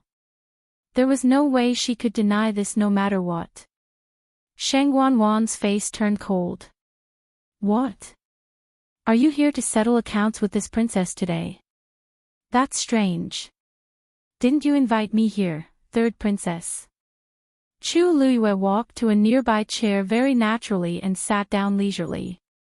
She rested her chin on one hand and said, Even if I'm looking for trouble, shouldn't you be the one looking for me? Seeing Chu Liyue's impudence, Sheng Wanwan's face turned red with anger. You! How dare you! This is Huayong Palace. How dare you act so presumptuously? Chu Liyue raised her eyes and looked at her coldly. She sneered in her heart. Speaking of which, Sheng Wanwan was only able to find a place to stay in Huayong Palace because of her help and pleading with Imperial father. Now, did she think that she was the rightful owner of this place? Ridiculous. You know very well why the third princess has asked me to come here. Could it be that third princess wants me to be deeply grateful to you at this very moment? If third princess doesn't like me, you can call people in right now and take me away for punishment. Wouldn't that be enough? Chu Liyue spoke very impolitely. She didn't put Sheng Wanwan in her eyes at all. Sheng Wanwan angrily pointed at Chu Liyue. Her face was green and white. You dare to threaten this princess. In the past 2 years, almost no one had dared to speak to her in such a tone. Chu Liyue leaned lazily on the chair and looked at Sheng Wanwan with half-narrowed eyes. There was a hint of ridicule in her dark jade-like eyes. So what? So what? She had made up her mind that Sheng Wanwan definitely wouldn't dare to call people in at this time. Unless she wanted to make a big scene and lose face on the day before the big wedding. As expected, Sheng Wanwan looked at Chu Liyue angrily for a long time. In the end, she swallowed the rest of her words. Since that's the case, this princess won't beat around the bush with you.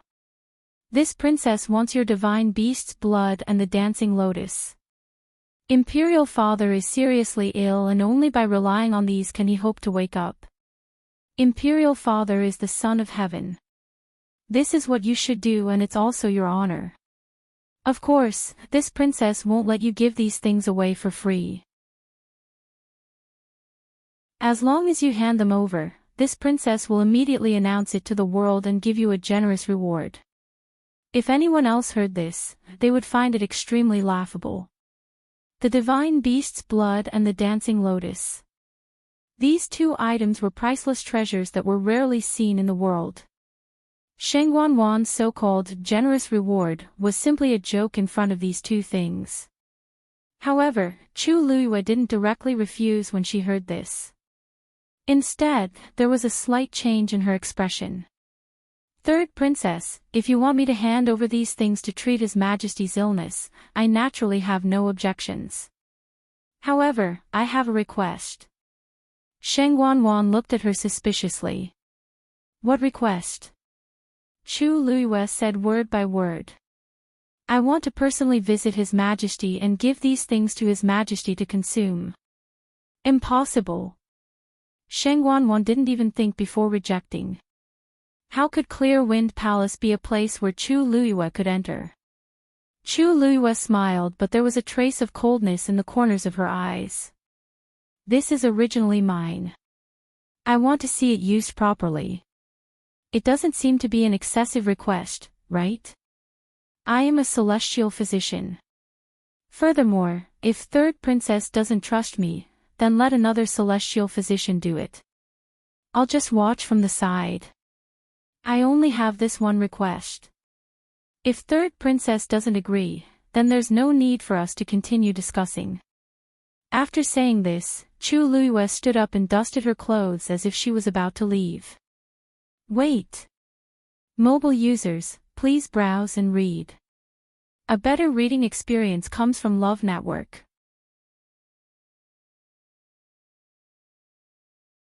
Chapter 854. This consort will agree to your request. Sheng Wanwan could only agree in the end after much consideration. Chu Luiyue was extremely arrogant now that she had such a precious treasure in her hands. She would let her be smug for now. Once this matter was over, she would settle the old and new grudges together. Chu Luiyue smiled.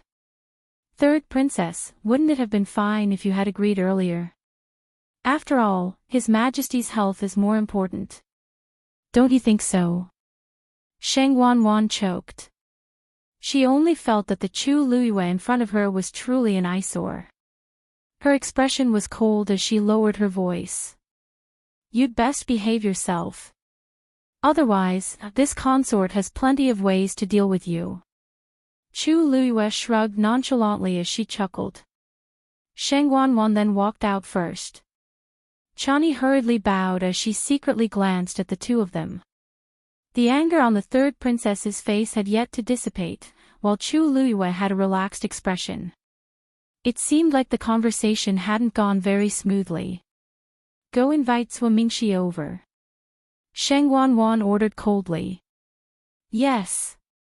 Chani didn't dare to ask any more questions and immediately sent someone to do so. Sheng Wanwan turned to look at Chu Luiyue.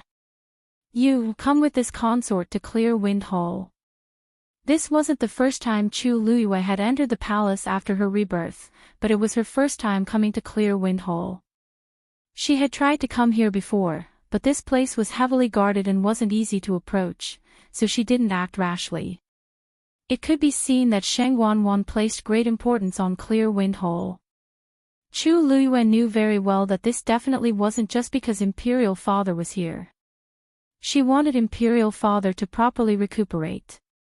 There had to be some other reason for this place to be so heavily guarded that even the other members of the Imperial family found it difficult to enter. When the people of Clear Wind Hall saw that Sheng Wanwan had actually brought Chu Luiyue along, they were all shocked.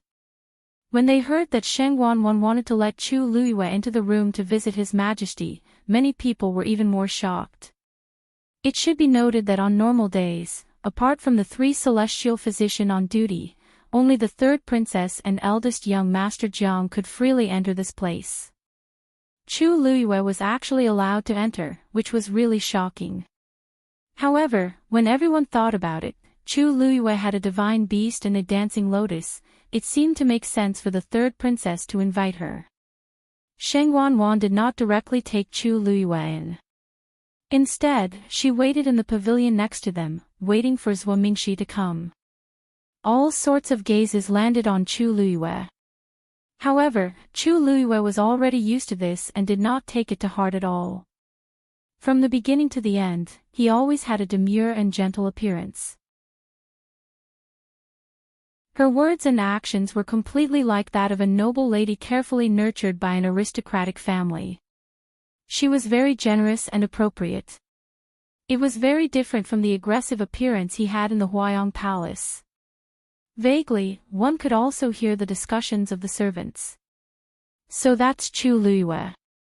I've always heard of her, but today is the first time I've seen her. She really lives up to her reputation. Her charm and appearance are truly stunning. Coupled with her top-notch talent, it's really enviable. I heard that she came from an ordinary background, but now that she has contracted a divine beast and has such strength, the problem of her background is no longer a problem. Moreover, this imposing manner of hers really doesn't look like she came from a small family, especially that noble air between her eyebrows. Sheng Wanwan was also gritting her teeth as she watched from the side. The few times they had met before, Chu Luiyue was still very restrained.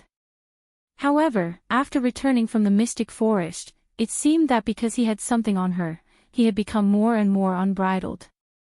And now, in front of everyone, she had pretended to be a different person. It was really disgusting. Chu Luiyue didn't care about Sheng Wanwan's furious and jealous gaze. The main reason she came here today was to take a look at her father first. Even though Chi Han previously said that her father's health had improved a lot, she still felt uneasy without seeing it with her own eyes. Thinking of how her father had been imprisoned in Qing Feng Palace for 2 years and couldn't even get out of bed, Chu Luiyue's heart ached. Just like that, about an hour later, Zhuo Mingxi hurried over. There was actually another person who came with him. Jiang Yuqing. Your humble servant is late. I hope that Your Highness the Third Princess will forgive me. Zhuo Mingxi took a few steps forward and immediately bowed. Sheng Wanwan didn't have much reaction when she saw him, but when she saw Jiang Yuqing, she knitted her brows. Yuqing, why are you here? Jiang Yuqing explained, Zhuo Mingxi and I were in a similar situation. Previously, Officer Zhuo and I happened to be together. When we heard the news from the palace, we were worried, so we decided to come together. Then, his gaze turned slightly, and it landed on Chu Luiyue. In actual fact, he originally didn't want to come, but after hearing from the palace servants that Sheng Wanwan had invited Chu Luiyue into the palace, he hesitated for a while and still followed. Ever since he hurriedly parted with her at the Lantern Festival that night, he hadn't seen her for the past few days. However, the scene from that day couldn't be erased from his mind. The more he thought about it, the more he wanted to see her again. Once this thought was born, it couldn't be erased. In addition, everyone in Xiling knew about the recent news of Chu Luiyue's legendary fiend bringing back the dancing lotus. Thus, the thought in his heart became even stronger. Chu Luiyue seemed to not notice his gaze as he bent his knees and bowed. Greetings, eldest young master, Officer Zhuo. The girl in front of him had skin as white as snow, and her eyes were bright. She didn't wear any makeup, but she was still beautiful and moving. Jiang Yuqing's heart tingled slightly. At the side, Sheng Wanwan felt that something was amiss. The way Jiang Yuqing looked at Chu Luiyue made her very uncomfortable. For some reason, she suddenly remembered the painting that Jiang Yuqing hurriedly put away in the study that day. Uneasiness suddenly surged in her heart. Shall we go in and take a look at His Majesty's situation first? Chu Luiyue broke the silence. Jiang Yuqing smiled, and his voice was gentle. Okay. Alarm bells rang in Sheng Wanwan's heart. Mobile users, please browse and read. A better reading experience comes from AI Network.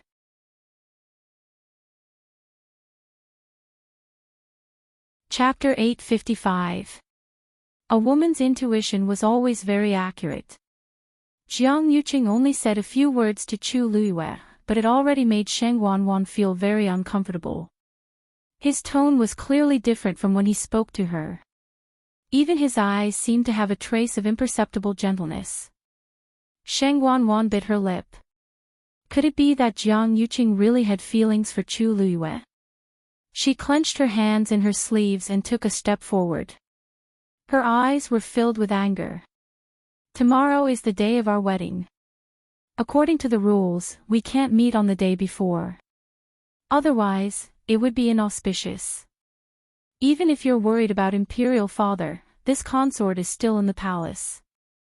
How can you come and go so casually?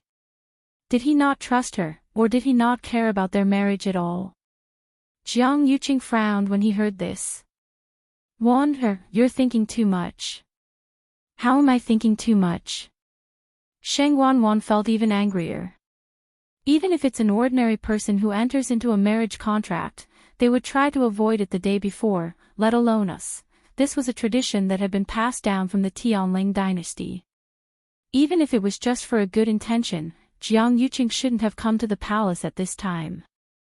Jiang Yuqing felt that Sheng Wanwan was being unreasonable. It was just a meeting. What was the big deal? If he could live a good life, he would naturally live a good life.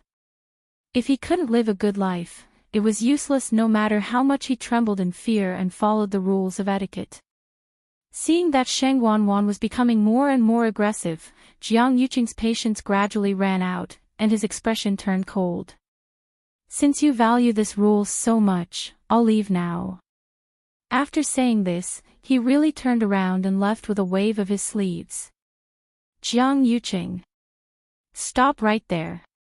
Sheng Wanwan didn't expect that Jiang Yuqing wouldn't give her any face. She only said a few words to express her dissatisfaction, but he actually turned around and left. And in front of so many people. In the past, even if he was unhappy, he would never treat her like this.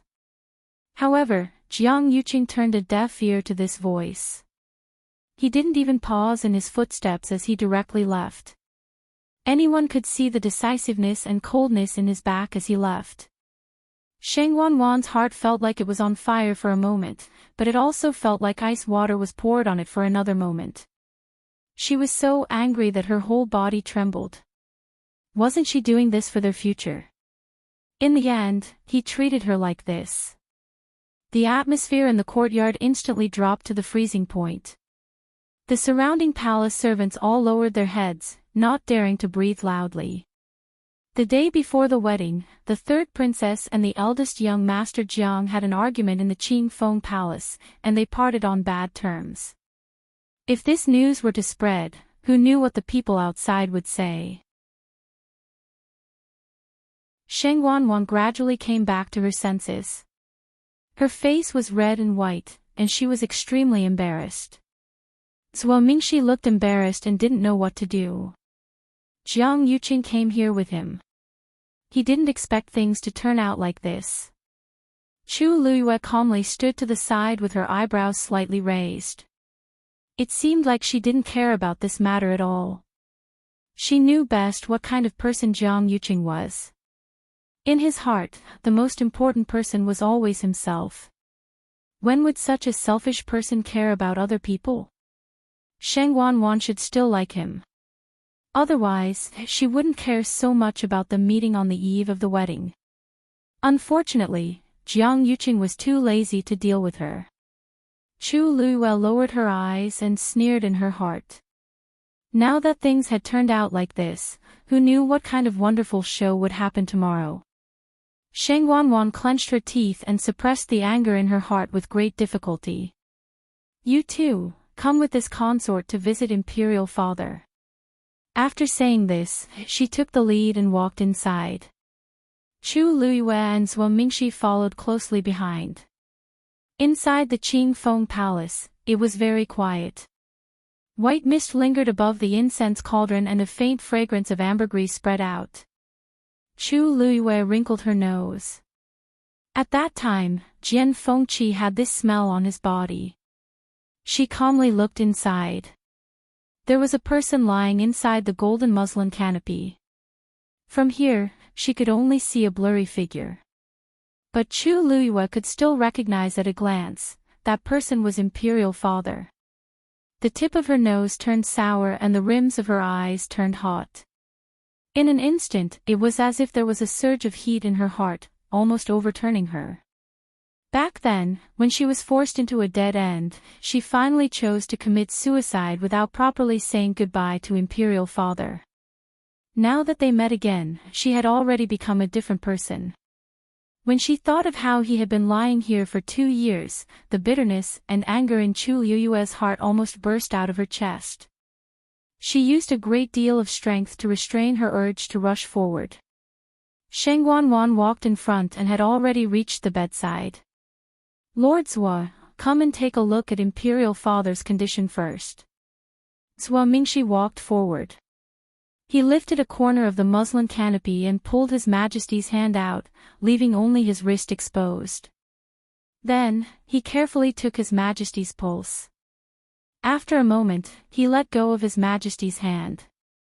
His Majesty's body hasn't fully recovered yet and is still unstable.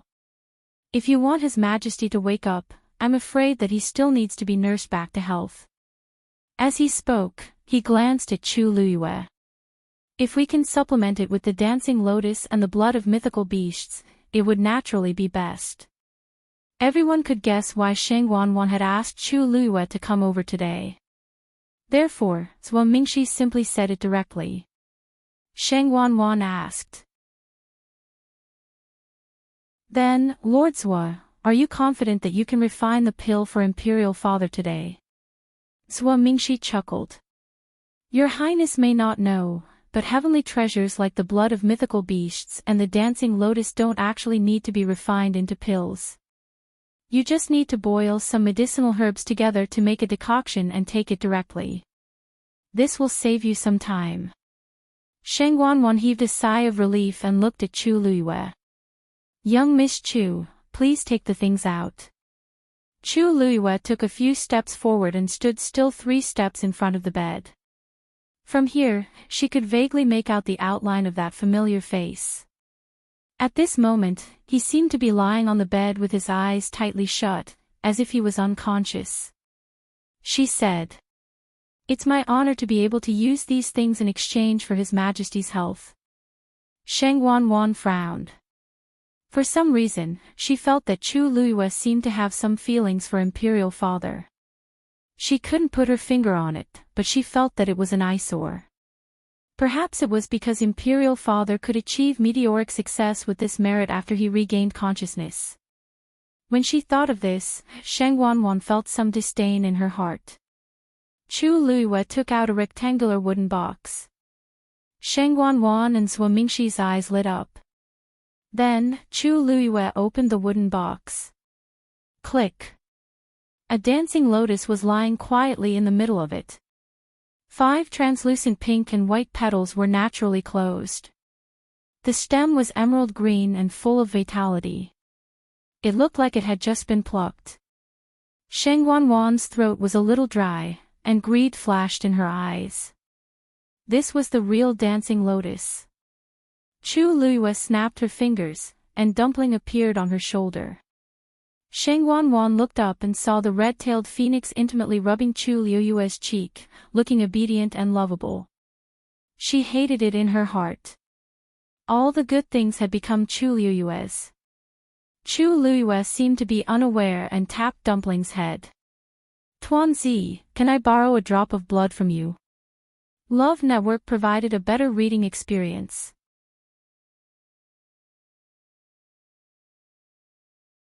Chapter 856. Dumpling nodded. Then, she gently pricked her other paw with her claws, and a drop of dark red blood immediately gushed out. Then, the drop of blood slowly floated up. Chu Liyue reached out her hand, and the drop of blood quietly floated in the center of her palm. Upon closer inspection, it was faintly suffused with a layer of colorful light. A vast and mighty aura emanated from it. This was the divine beast blood of the red-tailed red phoenix. Sheng Wanwan and Zhua Mingshi both looked at the 2 items in Chu Liyue's hands with shock and anticipation. This was the only one in the entire Tianling dynasty. Many people might not be able to see it with their own eyes in their entire lives. However, it had appeared before their eyes just like that. Chu Liyue's card box, Zhua Mingshi. "Master Zhua, this should be enough, right? It's enough, it's enough. Zhuo Mingxi came back to his senses and nodded repeatedly, unable to hide his excitement. As a celestial physician, he was already extremely happy to see such a rare treasure in the world. Now that he could personally boil it into a decoction, this was an even rarer opportunity. With these, I believe that Her Majesty's health will definitely improve as soon as possible. Chu Luyue nodded in satisfaction and handed over the wooden box and the drop of blood. Zhuo Mingxi carefully took it. For safety's sake, he took out his own medicine cauldron and began refining. A ball of orange flame burned in the medicine cauldron. Zhuo Mingxi threw in a few medicinal herbs one after another. When the refinement was almost complete, he cautiously threw in the dancing lotus. The clear and beautiful petals quickly curled up and then slowly melted, condensing into a snow-white water droplet. At first glance, it looked like a small snowball. Finally, Zhuo Mingxi put in Dumpling's blood. The two water droplets began to slowly merge. After about 15 minutes, all the medicinal herbs in the medicine cauldron had completely merged. Because they weren't refining pills, it didn't cause too much of a commotion. However, the ball of decoction floating in the medicine cauldron emitted a faint aura. He was not to be underestimated. Zhuo Mingxi's body was almost drenched in sweat, and his lips were slightly pale. It could be seen that in this short period of time, he had consumed a lot of energy. Whether it was the divine beast's blood or the dancing lotus, they both contained extremely powerful energy. It was indeed not an easy task to harmonize the medicinal properties to the best possible level. In the end, Zhuo Mingxi waved his sleeve and poured the medicine into a jade bowl. Sheng Wanwan stood at the side, staring at the bowl of medicinal soup, ready to make a move. If the decoction could be used on myself, not only would her strength be greatly improved, even the scars on her face might be completely healed. Thinking of this, the desire in her heart grew even stronger. Unfortunately, there was only one dancing lotus, and he had used it all just now. But the blood of a mythical beast. Wasn't Chu Liuyue's red-tailed red phoenix still there?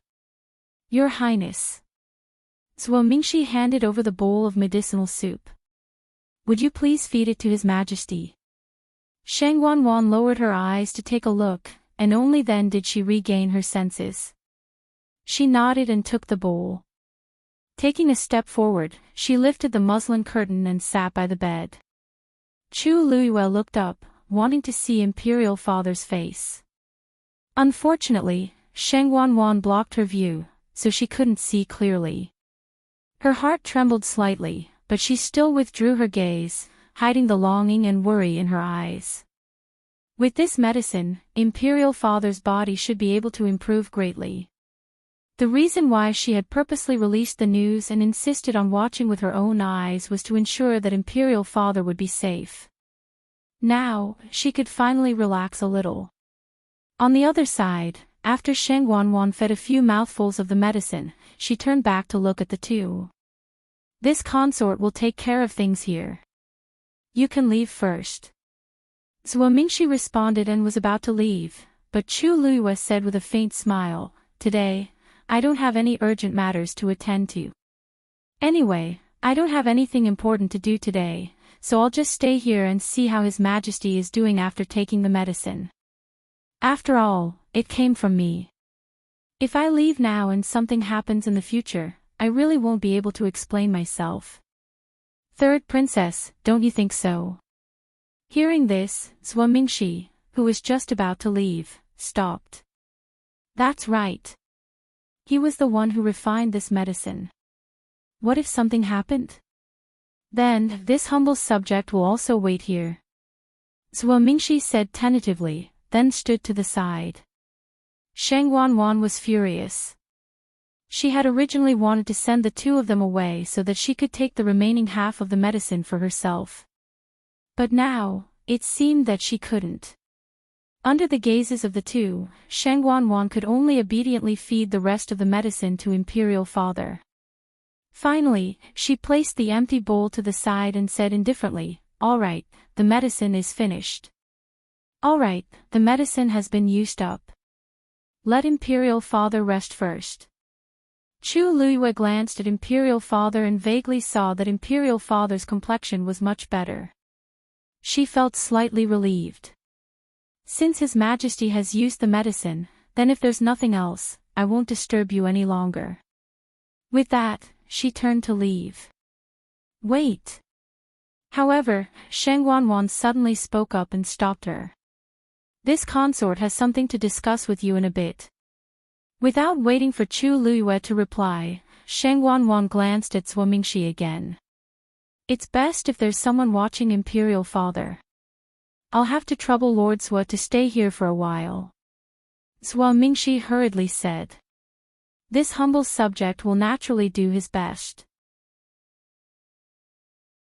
Sheng Wanwan walked out. When she brushed past Chu Luiyue, she gave her a meaningful look. "Follow this consort." Chu Luiyue narrowed her eyes and followed. The two left Clear Wind Palace's main hall and arrived at a side hall. The moment they entered, Chani tactfully closed the door. Chu Luiyue turned to look at the closed door and smiled. "Third Princess, what are you doing?" Sheng Wanwan raised her chin slightly and ordered from above, "This consort wants your divine beast's blood." Chu Luiyue had already guessed what she wanted to do, so she raised her brows without any shock. "Third Princess should know that it's not an easy task to condense a divine beast's blood that contains the power of a bloodline, right? Dumpling already offered one earlier. If I give it to you now, I'm afraid that I'll suffer from a loss of blood." Sheng Wanwan sneered. "Chu Luiyue, don't play dumb in front of this consort. Back when this consort's face was scratched by this beast, this consort was already being especially merciful by not pursuing the matter of you and it. If you know what's good for you, you'd best obediently offer up the divine beast's blood right now. If it weren't for the fact that this red-tailed phoenix had already been contracted and couldn't change its master, she would definitely have snatched this divine beast as well." Chu Luiyue looked at her with her arms crossed and one hand lightly tapped her chin. "Your words aren't without reason. After all, appearance is extremely important to any woman. Tomorrow is your wedding day. It's not good to have a face covered in scars. Besides, you can hide it for a while, but you can't hide it forever. Your true appearance will eventually be exposed for the world to see. Don't you think so?" Mobile users, please browse and read. A better reading experience comes from Love Network.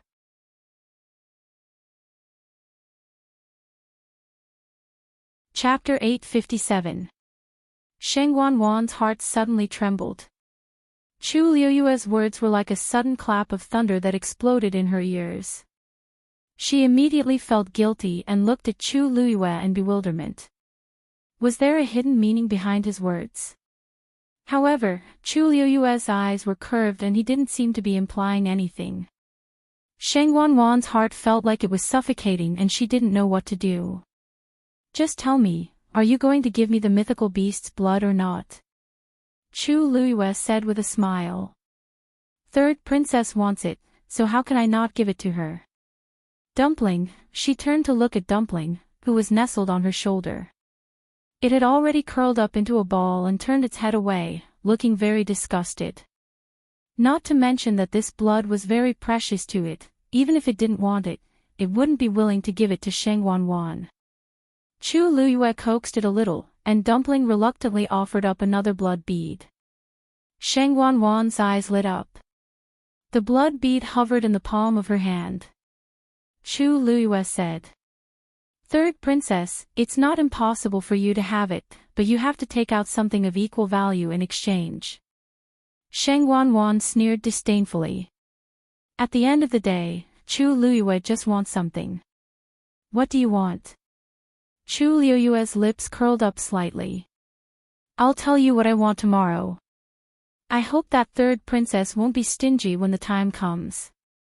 Sheng Wanwan frowned slightly. "Tomorrow is my wedding day. I won't have time to deal with you then." Chu Luiyue's eyes seemed to flash. That's what I need to think about. Sheng Wanwan didn't care. She had a lot of things to do at the wedding tomorrow. A mere Chu Luiyue wouldn't even have the right to talk to her. She had nothing to worry about. This consort agrees. Chu Luiyue smiled and nodded. With a flick of his finger, the blood bead flew towards Sheng Wanwan. Since that's the case, I'll first wish third princess a smooth marriage and a blissful marriage with young Master Jiang. With that, Chu Luiyue did not stay any longer and turned around to leave. Sheng Wanwan hurriedly grabbed the blood bead and impatiently swallowed it. In an instant, it seemed as if a flame had ignited in his chest. Sheng Wanwan hurriedly took off the mask. An itchy and numb feeling came from the wound on her face. His entire body felt like it was surrounded by flames, scorching and painful. Sheng Wanwan clenched her teeth tightly, forcing herself to endure this torture. As long as his appearance could be restored to normal, this was nothing. Chu Luiyue left Clear Wind Hall, his footsteps light. Dumpling had already returned to her body. Not bad. Chu Luiyue praised in her heart. Dumpling flapped its wings with a proud look in its eyes. Chu Luiyue saw its reaction and couldn't help laughing. She turned around to take a look. From here, she could only see the eaves of the hall. At this time, Sheng Wanwan should be impatiently swallowing the blood of the divine beast, right? She wondered if Sheng Wanwan would be satisfied with this small gift. After pausing for a moment, Chu Luiyue continued to walk forward. When she passed by a junction, Chu Luiyue turned and walked in another direction. The palace servant behind her hurriedly said, "Young Miss Chu. You can't go there." Chu Luiyue paused in her steps and then suddenly realized, "Look at me, I actually got the wrong direction." With that, she turned around and walked in another direction. The palace servant smiled apologetically. "You haven't entered the palace many times, so it's normal that you don't know the way. It's just that in the future, you have to be more careful and don't go there casually." The news that Chu Luiyue had entered the palace to offer medicine and treat His Majesty had quietly spread in the palace. Everyone guessed that if there were no accidents, this person's identity would definitely be extraordinary in the future. Thus, they scrambled to curry favor with her. Chu Luiyue smiled and asked seemingly unintentionally, "Oh. Why is that?" The palace servant looked conflicted, but in the end, he lowered his voice and whispered, "That's the Imperial Ancestral Hall. It was burned down 2 years ago and has just been repaired. Ordinary people can't go there." Chu Luiyue nodded as if she understood. "I see. Thank you." The palace servant was flattered and repeatedly thanked her. On the way, he talked about the various rules of the palace and some gossip. Chu Luiyue listened to one by one and gradually realized that Sheng Wanwan seemed to be very concerned about the burned ancestral hall. From a certain point of view, she was even stricter than guarding His Majesty. At that time, she chose to go there. The ancestral hall should have been badly burned and no evidence was left. What was Sheng Wanwan afraid of? After leaving the palace, Jiang Yuqing went straight back to the Jiang mansion. But until now, the anger in his heart had not completely dissipated. When he thought of Sheng Wanwan's unreasonable and aggressive appearance, he felt a burst of irritation in his heart. What made him even more anxious was that when Chu Luiyue heard the two of them arguing, she was completely indifferent. She was like an outsider, calmly watching a play that had nothing to do with her. From beginning to end, she didn't look at him at all, and her expression didn't change at all. Jiang Yuqing pressed his chest. For some reason, when he thought of this, his chest felt very tight. He closed his eyes, as if he had suddenly made up his mind, and said to Sun Qi, who was following behind him, "Go and ask Chu Luiyue to go to the zither room in Xianli Garden." Sun Qi was stunned. "Eldest young master, you are. Tomorrow was the wedding with the third princess. What did eldest young master want to do by asking Chu Luiyue at this time? Moreover, it was in the zither room in Thousand View Garden. Jiang Yuqing coldly glanced at him. Sun Qi immediately said, "Your subordinate will go right away. Mobile users, please browse and read. A better reading experience comes from Love Network."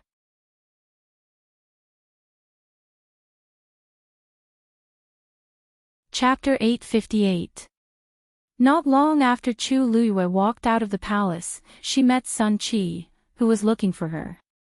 "Miss Chu, my eldest young master invites you to Axianli Garden." Sun Qi's words were concise and polite. Chu Luiyue was suspicious. Why did Jiang Yuqing come to find her at this time? And to Axianli Garden? Chu Luiyue smiled. Eldest young master Jiang should be very busy today. Why do you have time to find me? Is there an urgent matter? Shouldn't Jiang Yuqing be preparing for tomorrow's matters the day before the wedding? Could it be that the matter of the guqin had been discovered? Chu Luiyue quickly rejected this idea as soon as it flashed through her mind. Impossible. She did what she did that day very secretly and didn't leave any hidden dangers. Even after that, she never used the peach blossom mark on her wrist in front of anyone. Or could it be that her identity as Xiaomu was exposed? That didn't seem very likely. These people didn't know about the transparent hellfire in the heavenly square cauldron. Moreover, no matter which of these two situations it was, Jiang Yuqing would definitely come to settle the score with her personally. He definitely wouldn't send Sun Qi over and be very polite. This subordinate doesn't know about this either. Sun Qi lowered his head slightly. "Please do me a favor, Miss Chu." Chu Luiyue didn't want to agree at first. She felt disgusted just by looking at Jiang Yuqing, not to mention such a special invitation. Thinking about it, she felt that something was wrong. She thought for a moment and nodded in the end. Okay. Time passed slowly. After a long period of suffering, the painful and itchy feeling on Sheng Wanwan's face finally disappeared. At this time, she was drenched in sweat and looked like she was about to collapse. But after she woke up, the first thing she did was to rush to the bronze mirror next to her to look at her face. Her face was reflected in the bronze mirror. The wounds on her face that had been festering continuously before had already scabbed over. They formed a light pink scar. Although it still looked terrifying, it was much better than before. Sheng Wanwan was pleasantly surprised. She carefully touched her face. How long had it been since he had taken the divine beast's blood, and it was already so effective? If he were to use some other medicine later on, he would definitely be able to recover completely very quickly. The problem of her appearance had been tormenting her for a long time, and now she could finally breathe a sigh of relief. Ben Gong will definitely get better. Sheng Wanwan murmured in a low voice. The stubbornness in her eyes was frightening. Men. Chani, who had been waiting outside, immediately pushed open the door and entered. "What orders does your highness have?" She bowed respectfully and inadvertently raised her head to take a look. Immediately, she was pleasantly surprised. "Your highness, your face is much better now." Although Sheng Wanwan hated it when others saw her disfigured face, she was getting better. Besides, Chani was happy for her, so she didn't mind. "I still need to recuperate. Go and prepare first, Ben Gong wants to bathe and change clothes." Chani hurriedly said, "Yes. I'll go right away." Just as she was about to leave, Sheng Wanwan suddenly called out to her, her lips moving before she asked hesitantly, "What's wrong?" She pursed her lips and asked hesitantly, "Did Yuqing come back?" The smile on Chani's face instantly froze. Sheng Wanwan's heart suddenly turned cold. "Your highness, eldest young master didn't come back." Chani lowered her head, and her voice became much softer. The room instantly fell into dead silence. Sheng Wanwan clenched her teeth, and deep resentment flashed across her eyes. In the past, the two of them rarely quarreled, but in the past few months, he had become increasingly impatient with her. Today, he even embarrassed her in front of so many people. She originally thought that he would come back to coax her, but it had been so long, and he didn't react at all. Your Highness, eldest young master might have been busy recently, so he couldn't hold it in and said such harsh words to you. Chani saw that her expression was off and hurriedly mediated. After all, eldest young master is also worried about his majesty. Besides, think about it. Tomorrow is the wedding, and eldest young master definitely hopes to live happily in the future. Yet, you said such things.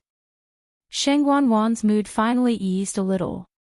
After thinking for a moment, she glanced at the sky outside. Forget it. After I wash up, this consort will personally go find him. In the end, she still had him in her heart. She had already waited too long for tomorrow's wedding. She truly didn't want the two of them to fall out like this. At worst, she would just lower her head first. Jiang residence, it was already afternoon. Everyone in the Jiang residence had been busy the entire day, but the residence was still very lively. Everything was meticulously decorated, making it look very festive. Sheng Wanwan changed her clothes and quietly came over. Because she had often secretly gone to find Jiang Yuqing in the past, when Jiang Yuqing's people saw her coming, they would directly let her in and even help cover for her. However, when Sheng Wanwan successfully arrived at Jiang Yuqing's courtyard, she discovered that he wasn't in the residence. Calculating the time, after he left the palace, he should have returned a long time ago. Then, did he go somewhere else on the way? It's already at this time. Where else can he go? Sheng Wanwan was unhappy that she missed him. Just as she was planning to wait here, she suddenly remembered that Jiang Yuqing had hurriedly hidden a painting in the study that day. This was an opportunity for him to go and find out more. Hence, Sheng Wanwan planned to go to the study to take a look. But when she walked to the door, she was stopped by a few guards on duty. Your Highness, eldest young master has instructed that nobody can casually enter the study without his permission. Why don't you rest in the room at the side first? Upon hearing this, Sheng Wanwan chuckled. I'm getting married to Yuqing tomorrow. Can it be that I can't even enter this study? The guards looked at each other in dismay. They were also in a difficult position. Both parties were in a stalemate for a while before the few of them finally chose to let her in. After all, if Sheng Wanwan's status was higher, they couldn't afford to offend her even more. Previously, she had directly entered the study a few times, so it shouldn't be a problem. Sheng Wanwan then entered the study as she wished. Even though she didn't know everything here very well, she was rather familiar with it as she had been here quite a few times in the past. There were many books and paintings in the room, and most of them were extremely valuable. But perhaps because he had quite a few good items, Jiang Yuqing didn't really care about these. There were many valuable items casually placed on the table and bookshelf. Sheng Wanwan was even more confused. According to Jiang Yuqing's judgment, what kind of painting could make him treasure it so much? She followed the scene she saw that day and walked to the side of the table. After searching for a while, she finally found the checkpoint and opened the secret compartment at the bottom. There was a wooden box lying quietly in the middle. Mobile users, please browse and read.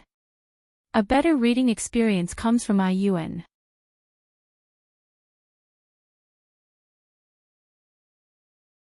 Chapter 859. Sheng Wanwan's heart suddenly sped up and thumped loudly. She looked around vigilantly before carefully taking out the wooden box.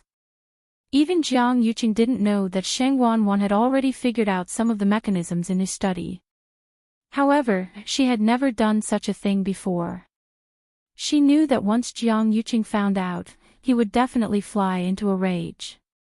But this time, she was really too curious. Sheng Wanwan carefully looked at the wooden box in her hand. This wooden box was made of agarwood and exuded a faint fragrance. The paint was smooth and the patterns were exquisite. It was very exquisite and luxurious. For some reason, the lock on the box wasn't stuck. Shang Wanwan thought that it was probably because he was in too much of a hurry to keep this thing that day and forgot to lock it. She held her breath and opened the wooden box. There was indeed a scroll of painting hidden inside. Shang Wanwan didn't know why, but she was so nervous that her palms were sweating. She had a premonition in her heart that Jiang Yuqing's secret might really be hidden in this scroll of painting. Then, she took out the painting. This thing seemed to be quite old. Whether it was the scroll or the drawing paper, they all looked a little old. However, it was well preserved. It was obvious that its owner treasured it. Shang Wanwan didn't blink as she slowly unrolled the scroll of painting. When she saw the content clearly, Shang Wanwan's eyes suddenly widened. In the painting was a woman dressed in palace attire. She was standing by the lake. She seemed to have heard something. She turned around and smiled sweetly. She had snow-white skin, cherry lips, and bright eyes. Her attire set off her noble aura. However, this bright smile and the craftiness in her eyes made people's hearts beat faster. If she was originally as bright as the moon, cold and noble, then this smile instantly added a touch of smoke and fire. It made people feel as if they could reach out their hand and grab the moon from the sky. She was devastatingly beautiful and had a heavenly fragrance. That was probably it. However, what shocked Shang Wanwan wasn't that Jiang Yuqing had collected such a woman's portrait, but that the woman in the portrait was Shang Wanyu. It was the Shang Wanyu who used to be so high and mighty that it seemed unreachable. But in the end, it chose to sever its desires and fall into the abyss of death. With a thud, the painting fell from Shang Wanwan's hands. However, the woman in the painting was still smiling so beautifully. It was as if all the colors in the world had gathered on that one person. It was incomparable. In an instant, it was as if thunder had descended from the sky. Shang Wanwan's mind went completely blank. Her hands trembled uncontrollably, and she felt as if she had fallen into an ice cave. From the inside to the outside, from the top to the bottom, it was bone-chilling. She stumbled and bumped into a chair, almost falling to the ground. No, that's impossible, that's absolutely impossible. Shang Wanwan murmured in a low voice. No one knew who she was trying to explain or who she was trying to convince. That was Shang Wanyu. That was Shang Wanyu. She knew that Jiang Yuqing used to like Shang Wanyu, but that was all in the past, wasn't it? He was the one who had poisoned her. He was the one who had kidnapped her and sent her to the ancestral hall. He was also the one who had personally attacked Shang Wanyu. He had forced her into a dead end. If he still cherished and missed Shang Wanyu, why would he do that? It was precisely because of those things that Shang Wanwan was convinced that Jiang Yuqing had completely lost all feelings for Shang Wanyu. However, it wasn't until now that she suddenly realized that everything she thought was wrong. Shang Wanwan's face was as pale as a ghost. Her eyes were lifeless, and her heart felt as if it had been twisted by someone. It was so painful that she almost suffocated. She suddenly came back to her senses and hurriedly picked up the painting. Then, she bit her lip and looked at it carefully. The Shang Wanyu in the painting looked a little young, as if she was only 13 or 14 years old. Shang Wanwan's heart skipped a beat. She remembered now. This palace dress was indeed the one that Shang Wanyu wore when she was 14 years old. She was born as an imperial concubine, so her hairpin ceremony was naturally very grand.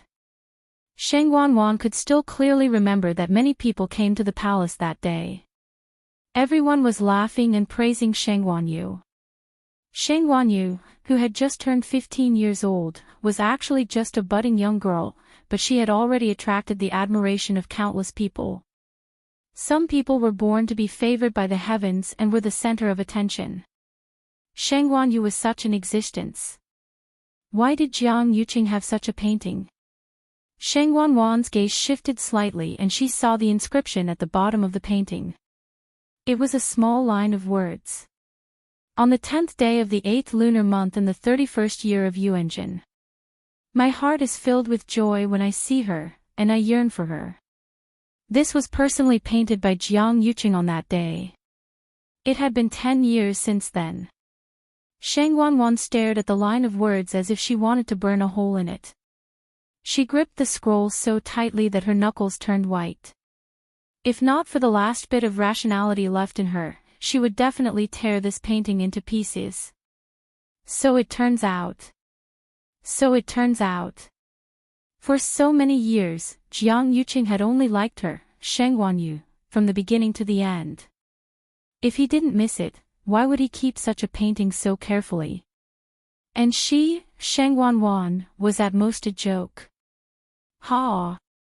For the past few years, he had given her advice, and he had been obedient to her.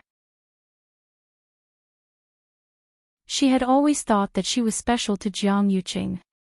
But now, she finally realized that she was actually worthless to Jiang Yuqing. She threw the painting on the table and covered her face with her hands. She cried and laughed at the same time, as if she had gone crazy. Just a moment ago, she was still thinking of taking the initiative to repair their relationship. Even if she took the initiative to lower her head, it didn't matter. She was willing. As long as they could reconcile, as long as the wedding tomorrow could be held smoothly, as long as everything was fine in the future, Sheng Wanwan's chest seemed to be surging crazily. Then, her face turned pale and she spat out a mouthful of blood. Her aura quickly withered, and she fell into a chair.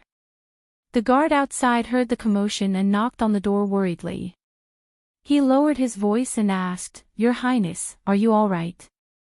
Sheng Wanwan's mind was in a mess. She was stunned for a moment, and her body stiffly put the painting back.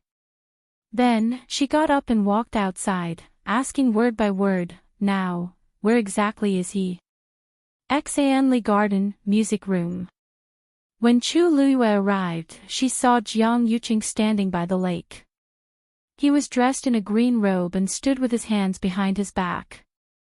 He looked at the lake in a daze, and no one knew what he was thinking. When he heard footsteps, he turned around.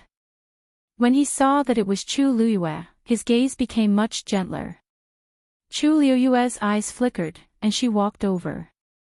"Eldest young master, why are you looking for me?" Jiang Yuqing looked at her, and there seemed to be an undercurrent in his eyes. After a moment, he suddenly said, "I want to marry you. I want to marry you."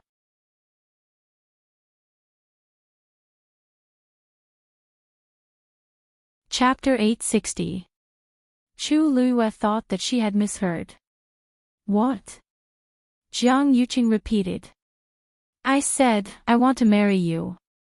It wasn't a want or a request, but a want. He seemed to be giving an order, not discussing it with anyone. It was a matter of course and self-righteous. Chu Luyue widened her eyes slightly as she looked at Jiang Yuqing. His expression was serious, and his eyes were clear. He didn't look like he was joking. This matter was so absurd that for a moment, Chu Luyue thought that Jiang Yuqing had gone crazy. "Eldest young master Jiang, do you know what you're saying?" Chu Luyue was baffled. Was there something wrong with Jiang Yuqing's brain? The night before his wedding with Sheng Wanwan, he asked her to come here and even said that he wanted to marry her. "Of course I know what I'm doing." Jiang Yuqing seemed to have expected Chu Luyue's reaction and replied naturally. "I've thought about it a lot these 2 days, and I finally made up my mind." It wasn't easy for him to make this decision. Jiang Yuqing knew better than anyone what he should and shouldn't do now. He knew that from the first time he saw Chu Luyue's smile at the Wanjing competition, he had already developed some feelings for her. From then on, he purposely restrained himself and wanted to get rid of the thoughts he had about Chu Luyue. He thought that if he didn't meet or say anything, he would gradually forget about these things. But it was too difficult. In the mystic forest, she had already made him waver again when she saved him. In the end, what made him decide to do this was the meeting a few days ago. At that moment, he almost couldn't tell whether the person in front of him was Sheng Wanyu or Chu Luiyue. Chu Luiyue was very similar to her, but there were many differences. He had always known this. However, after that glance, a crazy idea suddenly appeared in his mind. If you can't tell, then so be it. Whether it was Sheng Wanyu or Chu Luiyue, it was fine as long as this person was standing in front of him. That person was already dead, his soul extinguished, never to return. He had once planned to bury the past and never mention it again. However, after Chu Luiyue appeared, he suddenly felt as if a certain part of his heart had been filled up. He had seen countless beauties of all shapes and sizes. But after so many years, there were only two people who could give him such a feeling. One was Sheng Wanyu. And then there was Chu Luiyue. Fortunately, Chu Luiyue came from a humble background and was not as high and mighty as that person, who was as high as the clouds and as unreachable as the sun. You just have to stay by my side. I can give you whatever you want. Jiang Yuqing said seriously. This was not a mirage of an alliance, but an actual promise. Given his status, he indeed had the confidence to say such a thing. Seeing Jiang Yuqing's confident look, Chu Luiyue was so angry that she laughed. Young Master Jiang, I'm afraid you don't remember some things clearly. Let me remind you. First, you're going to marry the third princess tomorrow. If you do this, what will you do to the third princess? Second, your status will change again tomorrow. From now on, you will be the third princess's husband and her subject. I don't think I need to tell you how to write the word loyalty. Third, from the beginning to the end, you didn't seem to ask for my opinion. Isn't this a little too arbitrary? Chu Luiyue raised her chin slightly, and her red lips curved into an extremely cold smile. Also, you really can't give me what I want. It was already evening. The sun was setting in the west, and the setting sun reflected the sky into a warm orange color. The night wind of early summer still carried a trace of heat. However, Sheng Wanwan, who had rushed to Axianli Garden, felt her entire body turn cold. Many scenes flashed through her mind one after another. One moment, it was the comings and goings of Jiang Yuqing and Sheng Wanyu. The next moment, it was the face of despair in the Imperial Ancestral Hall.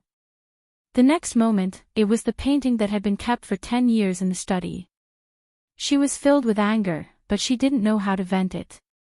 She could only crazily surge in her chest, making her feel like she was about to explode.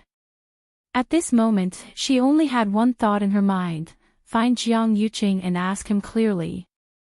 When the guards of Axianli Garden saw Sheng Wanwan, they were all shocked and hurriedly bowed. Greetings to the third princess. What was she doing here at this time? Where's Jiang Yuqing? Sheng Wanwan asked coldly. Seeing that her expression was very ugly, the guard didn't dare to hide anything and immediately said, Eldest young master is in the zither room of Thousand View Garden. This subordinate will send someone to inform. Before he could finish his sentence, Sheng Wanwan had already rushed over. Third princess, the two guards wanted to stop her, but they didn't dare to.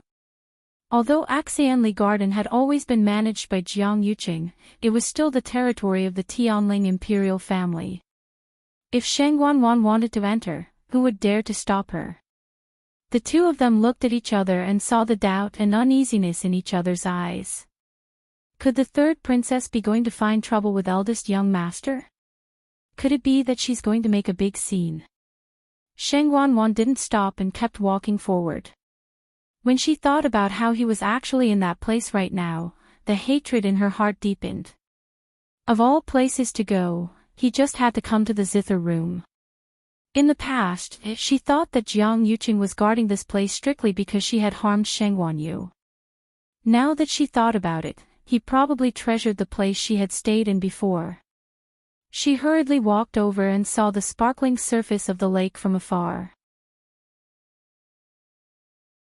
Just as she was about to go forward, she suddenly saw two people standing by the lake. One of them was dressed in green and stood with his hands behind his back. It was Jiang Yuqing. However, the person in front of him was dressed in a red dress, with long black hair and a beautiful face. Who else could it be but Chu Luyue? Why was she here? Sheng Wanwan was stunned for a moment. She felt that there was something wrong between the two of them, so she instinctively stopped and hid her figure. At this moment, Jiang Yuqing's voice sounded. Tomorrow's wedding is between me and Sheng Wanwan. You don't have to worry about whether I've let her down or not. In addition, even if she's the ruler and I'm the subject after tomorrow, it doesn't mean that I have to do everything according to her wishes. Finally, I think that marrying me will definitely bring you more benefits than disadvantages. There are countless women in the Tianling dynasty who want to cling to me, but they can't compare to you. Not you. Therefore, I only said what I said just now to you. If you insist, then I'll ask you again, I want to marry you. Are you willing? Sheng Wanwan suddenly covered her mouth. Chu Luyue narrowed her eyes and suddenly smiled. Her expression was originally cold, as if covered with a thin layer of ice, but her smile instantly bloomed like thousands of flowers. The afterglow of the setting sun shone on her snow-white face. She was beautiful and peerless, and her eyes were as bright as stars. I don't want to. She smiled. I have someone I like. Mobile users, please browse and read. A better reading experience comes from Love Network.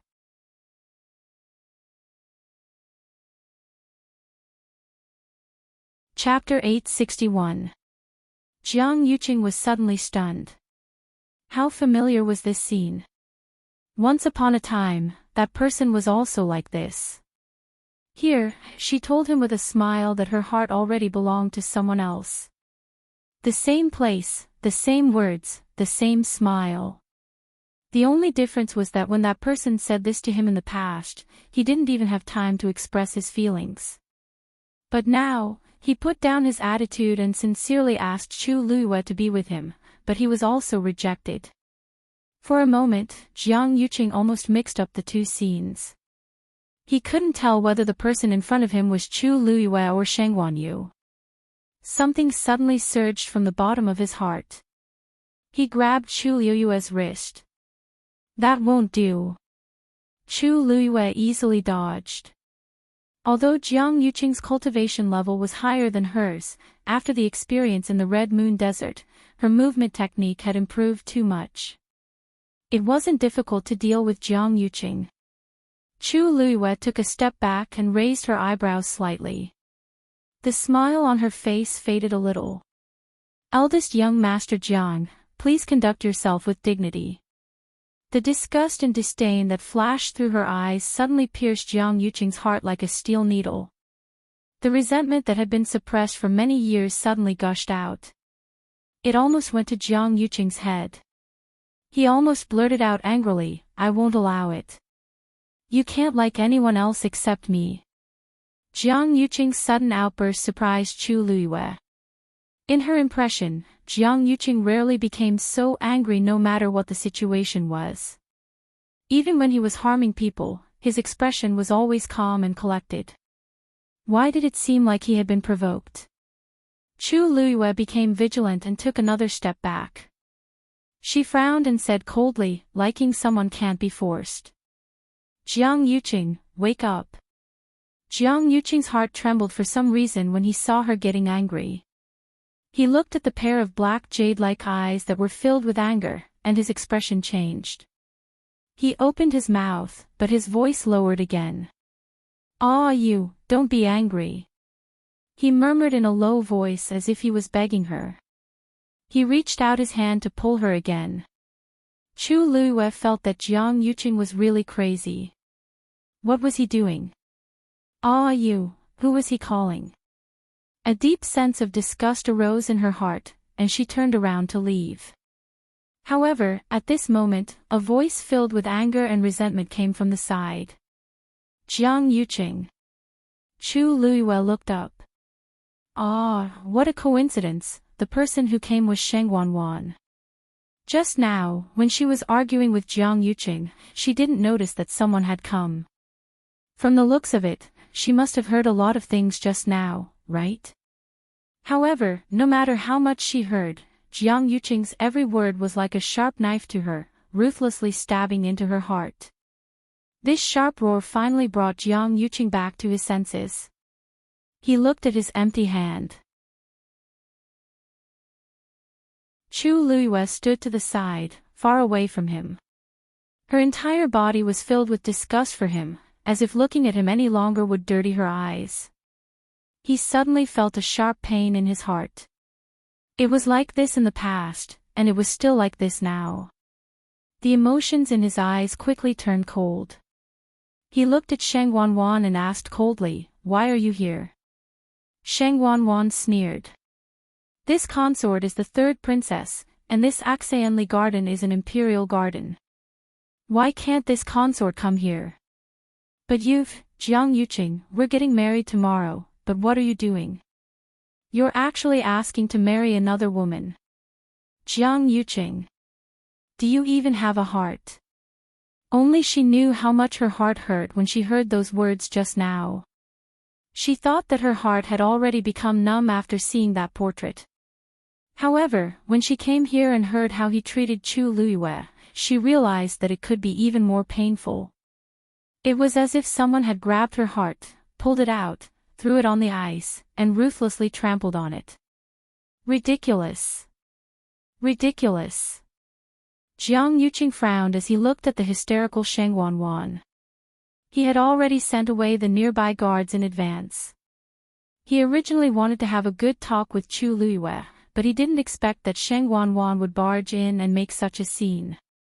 Calm down. As a princess, what's the difference between you and a shrew if you make such a scene? Jiang Yuqing coldly reprimanded. These words completely ignited the anger in Sheng Wanwan's heart. Ha ha ha ha. Shrew. You called me a shrew. Sheng Wanwan pointed at her own nose as if she had heard the funniest joke in the world. She shrieked, "Jiang Yuqing, you betrayed me first." Then, she fiercely pointed at Chu Luiyue next to her. "What's so good about this slut that she's worth it for you to do this? She's just a lowly thing, but you actually treated me like this for her." Chu Luiyue narrowed her eyes dangerously. However, before she could do anything, Jiang Yuqing took the lead to speak coldly. "Sheng Wanwan, watch your words. Don't forget your status." Sheng Wanwan suddenly laughed. Her facial features were distorted, and her eyes were crazed. She slowly said, "Jiang Yuqing, do you think I don't know what you like about her? Isn't it because she looks 50% similar to Sheng Wanyu?" Jiang Yuqing's heart thumped. His voice was stern. "What nonsense are you talking about?" However, Sheng Wanwan turned a blind eye to his anger. Instead, she turned her head to look at Chu Luiyue with a mocking gaze. "Chu Luiyue, do you think he's sincere to you? You're just a substitute. Your eyebrows and eyes are exactly the same as my short-lived elder sister, Sheng Wanyu. He can't forget that person. Now that he's looking for you, you're just a substitute." Sheng Wanwan. Jiang Yuqing felt that something was wrong. He quickly stepped forward, grabbed Sheng Wanwan's hand, and was about to leave. "Your brain is muddled. I'll take you to clear your head." Sheng Wanwan flung his hand away. "Don't touch me. I'm very clear-headed." Her eyes were red, and she looked embarrassed. She stared at Jiang Yuqing and sneered. Finally, she whispered, "Jiang Yuqing, what are you afraid of? Are you afraid that she'll find out that you're just treating her as a substitute for Sheng Wanyu? Or are you afraid that people will find out that you're still obsessed with Sheng Wanyu even though you're getting married to me tomorrow?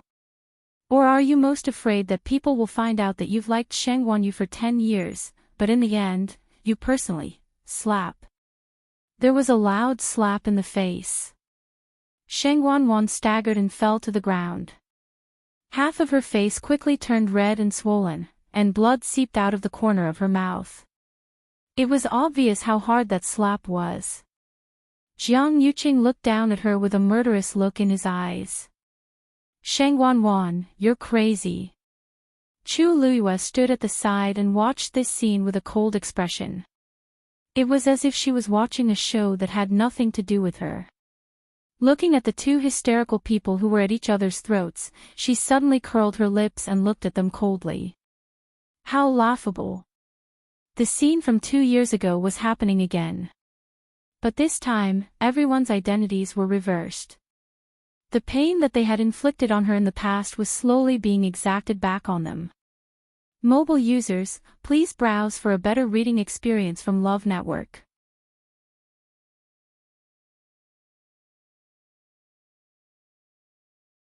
Chapter 862. She hadn't done anything yet, but the two of them were already fighting among themselves. It was finally their turn to experience the bone-piercing pain of betrayal that she had experienced back then. Chu Luiyue tucked the loose strands of hair on her cheeks behind her ears, looking like she was ready to watch a good show. If it were anyone else, they would definitely want to leave immediately after seeing this scene. After all, the two people who were fighting were the Honorable Third Princess and Jiang Yuqing, who had the power to overturn the Imperial court. Anyone who had anything to do with these two people would probably get into trouble. The more they knew, the more dangerous it would be. Chu Luiyue was different. These two were her old enemies. She couldn't be happier to see them causing such a ruckus. What was there to be afraid of? The ones who should be afraid were these two people. Jiang Yuqing's slap made Sheng Wanwan see stars before her eyes, and a strong smell of blood instantly surged up between her lips and teeth. But this time, she finally regained some of her rationality. Chu Luiyue was still standing next to them. If she really revealed everything just now, the consequences would be unimaginable. Sheng Wanwan covered her face. Her heart was filled with lingering fear, and her eyes were filled with regret. Jiang Yuqing looked down at her condescendingly. In his heart, he really wanted to kill her. Sheng Wanwan had always been impulsive, reckless, arrogant, and willful. In the past 2 years, her temper had become worse and worse. He had been enduring it all this time, but he didn't expect her to be brainless to this extent. If he hadn't stopped her in time, would she have loudly told everyone what they had done? Although Jiang Yuqing liked Chu Luiyue, he had never thought of telling her these things. Such a confidential matter involved many people. If they weren't careful, they would die. However, Sheng Wanwan almost revealed everything. Guards! Jiang Yuqing ordered. 2 people immediately came out from the shadows and knelt on one knee. Greetings, young master. The third princess is delirious for a moment and needs to rest in bed. Prepare a carriage immediately and accompany me to send the third princess back to the palace. Yes. The 2 guards didn't dare to say anything and just followed Jiang Yuqing's instructions. Sheng Wanwan wanted to say something, but Jiang Yuqing grabbed her wrist and pulled her up from the ground. She was a little scared and stepped back to hide. The look in Jiang Yuqing's eyes just now was too frightening. Moreover, when she thought about how Jiang Yuqing had been infatuated with Sheng Wanyu for 10 years and still couldn't forget her, she felt as if she had swallowed a fly. She felt extremely nauseous. Jiang Yuqing tightened his grip on her hand that was trying to break free.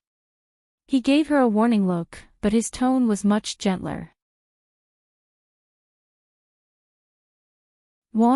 You seem to be sick. I'll take you back to the palace to have a good rest. Sheng Wanwan was both disgusted and afraid. Her wrist hurt from his grip, but she didn't dare to be presumptuous and didn't dare to say a word. Jiang Yuqing was satisfied and turned to look at Chu Luiyue. I've let you see a joke. Just pretend that today's matter never happened. He didn't want to kill Chu Luiyue. Besides, Chu Luiyue now had a mythological beast and a dancing lotus. His status was different from before and couldn't be easily touched. Chu Luyue nodded in understanding. He didn't say anything else and directly left without looking sideways. He didn't even look back after walking far away. When Chu Luyue's figure finally disappeared, Jiang Yuqing looked coldly at Sheng Wanwan. "What do you know?" His voice was cold and merciless, as if he was interrogating a prisoner. Sheng Wanwan shivered and turned her head away. I don't know anything." Jiang Yuqing squeezed her wrist, and her bones creaked.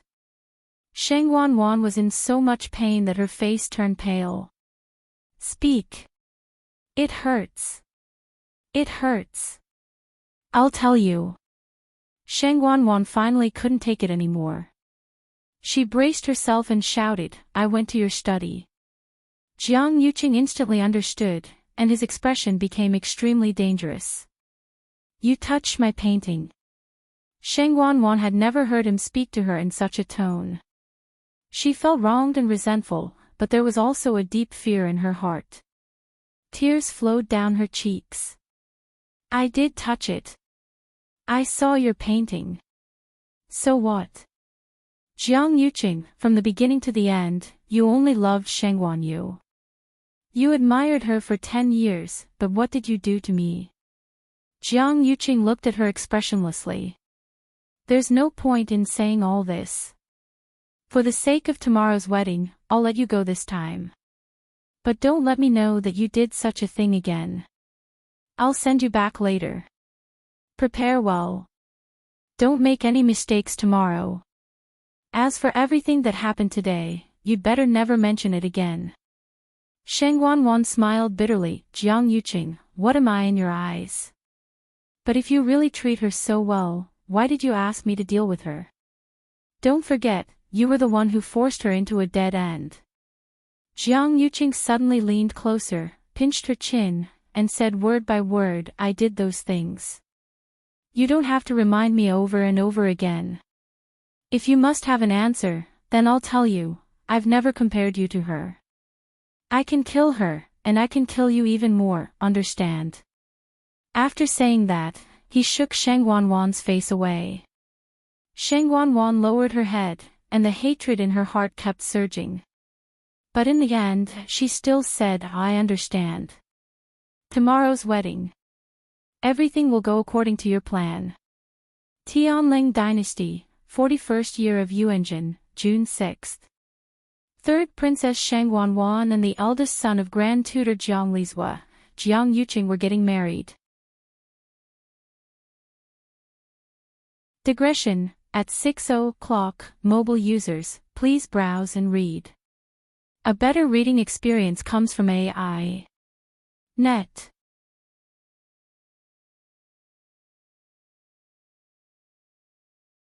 Chapter 863.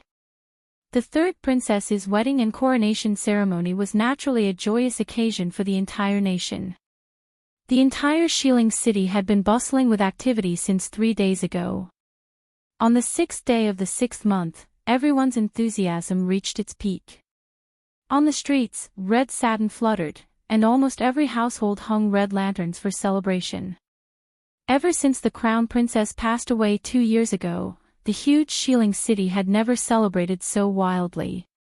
Countless people flooded the streets, and there were cheers and laughter everywhere. Everyone's faces were filled with excitement and anticipation. They wanted to see what kind of grand wedding it was, and at the same time, share in the joyous atmosphere. The streets leading from the Jiang mansion to the Imperial palace had long been divided into 2 groups of black cavalry, each guarding strictly. The red brocade spread out for miles. Golden auspicious clouds were embroidered on it, and under the morning sun, it shone brightly, luxurious and imposing. Ordinary princesses' weddings were not qualified to use such a spectacle. But today, Sheng Wanwan was going to ascend to the throne as the empress. As the empress, she naturally could afford to use these. In front of the Jiang mansion, 108 strings of firecrackers sounded in succession. Fireworks flew in the air, and a thick layer of fireworks covered the ground inside and outside the Jiang mansion. A snow-kicking black-headed foal appeared in front of the Jiang mansion.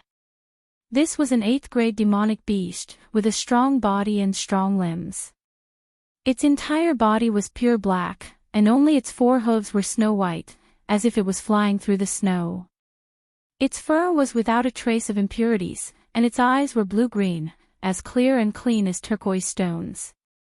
Amidst countless people's anticipation, Jiang Yuqing finally walked out at 9 a.m. Today, he wore a red brocade robe, and his hair was tied up with a white jade crown.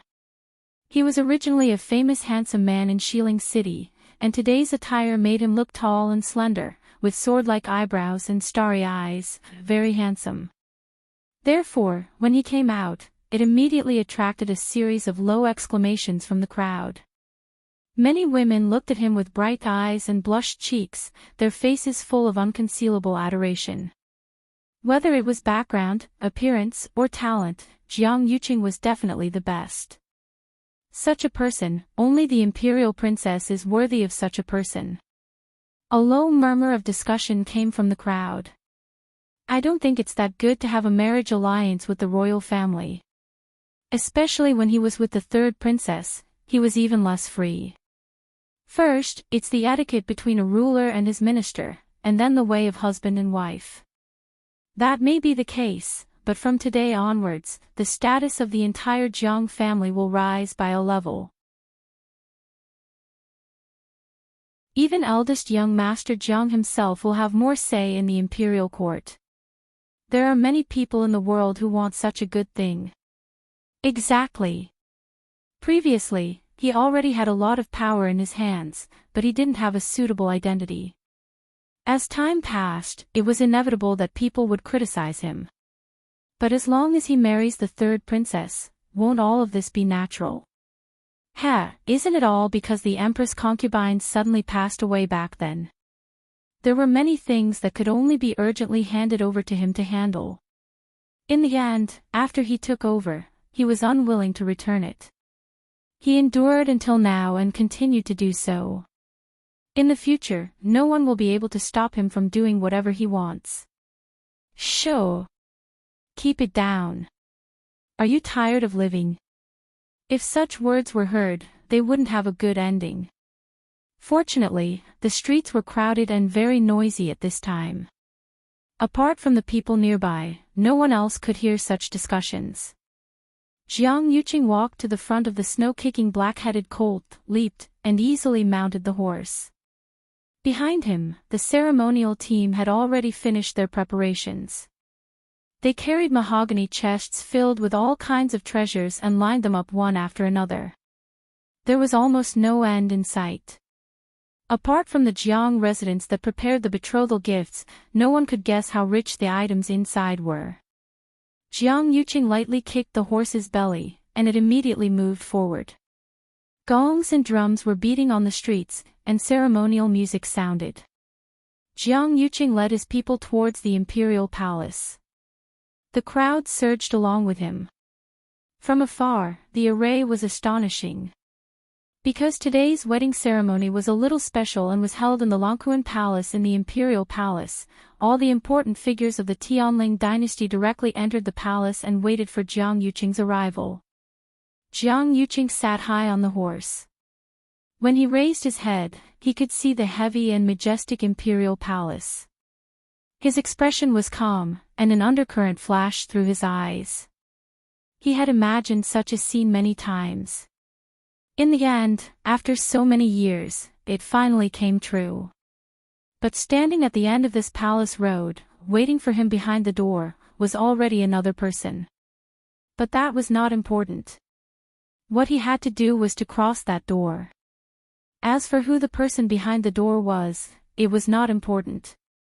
On the other hand, the palace had been preparing since before dawn.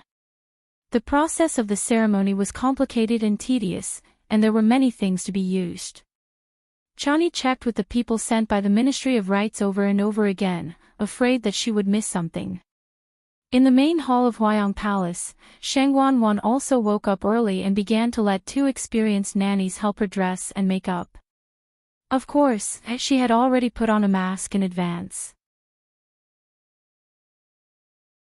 Although the wounds on her face had improved a lot and were no longer festering, scabs of different depths still formed because of the scabs. If she wanted to completely remove them, it would probably take another month or so.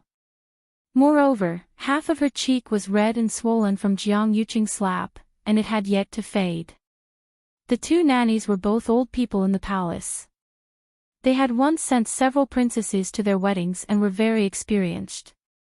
But when they came to Huayang Palace to help Sheng Wanwan dress and make up, the two of them simultaneously became nervous. Sheng Wanwan was still going to ascend to the throne today. They had served several princesses before, but this was the first time they had served someone of this status and standard. Everyone knew that everything at the ceremony had to be done carefully and cautiously. There could not be the slightest mistake. In the 1,000-year history of the Tianling dynasty, there had been empresses before, but there were not many. Originally, they had all thought that the crown princess would inherit the throne this time. They did not expect that something would happen later, and Her Majesty would fall into a coma. After going around in circles, this position actually fell into the hands of this previously unremarkable third princess, Sheng Wanwan. In addition, the two of them quickly discovered another problem. Sheng Wanwan did not seem to be in a very good mood. She sat there expressionlessly, and the cold aura around her almost froze the entire space in the room. This was strange. Today was her big day. It was her wedding and her ascension to the throne. It was already extremely difficult for the world to ask for one of them, let alone her having both. From today onwards, she was the most honorable person in the entire Tianling dynasty. From now on, millions of miles of territory belonged to her. What else could she be unhappy about? Let's not talk about this. Just Jiang Yuqing alone is the dream man of millions of women. Which woman in the world did not envy her? But they definitely did not dare to ask such a question. The two nannies helped Sheng Wanwan dress and change into the phoenix coronet and robes with trembling hands. After everything was done, Chan Yi's voice finally came from outside. The prince consort has entered the palace. A better reading experience came from the Love Network.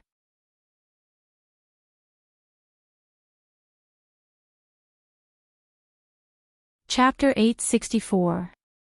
Upon hearing this, Sheng Wanwan's face, which had been as cold as ice, finally showed a trace of emotion. It was finally here. Your Highness, the prince consort is very handsome today. The palace maid who came to report the news said happily. However, the main hall was still silent after she finished speaking. Sheng Wanwan said calmly, I understand.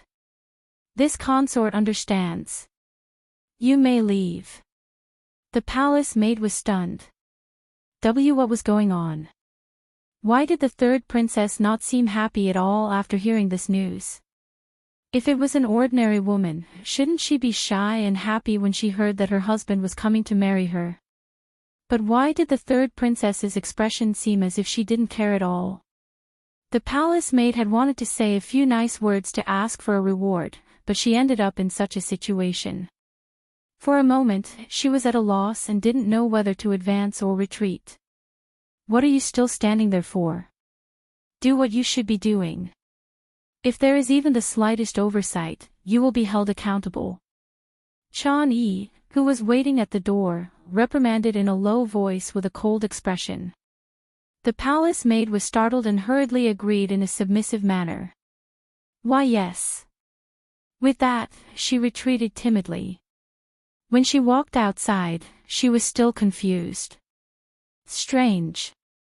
The third princess and the prince consort had always been very loving.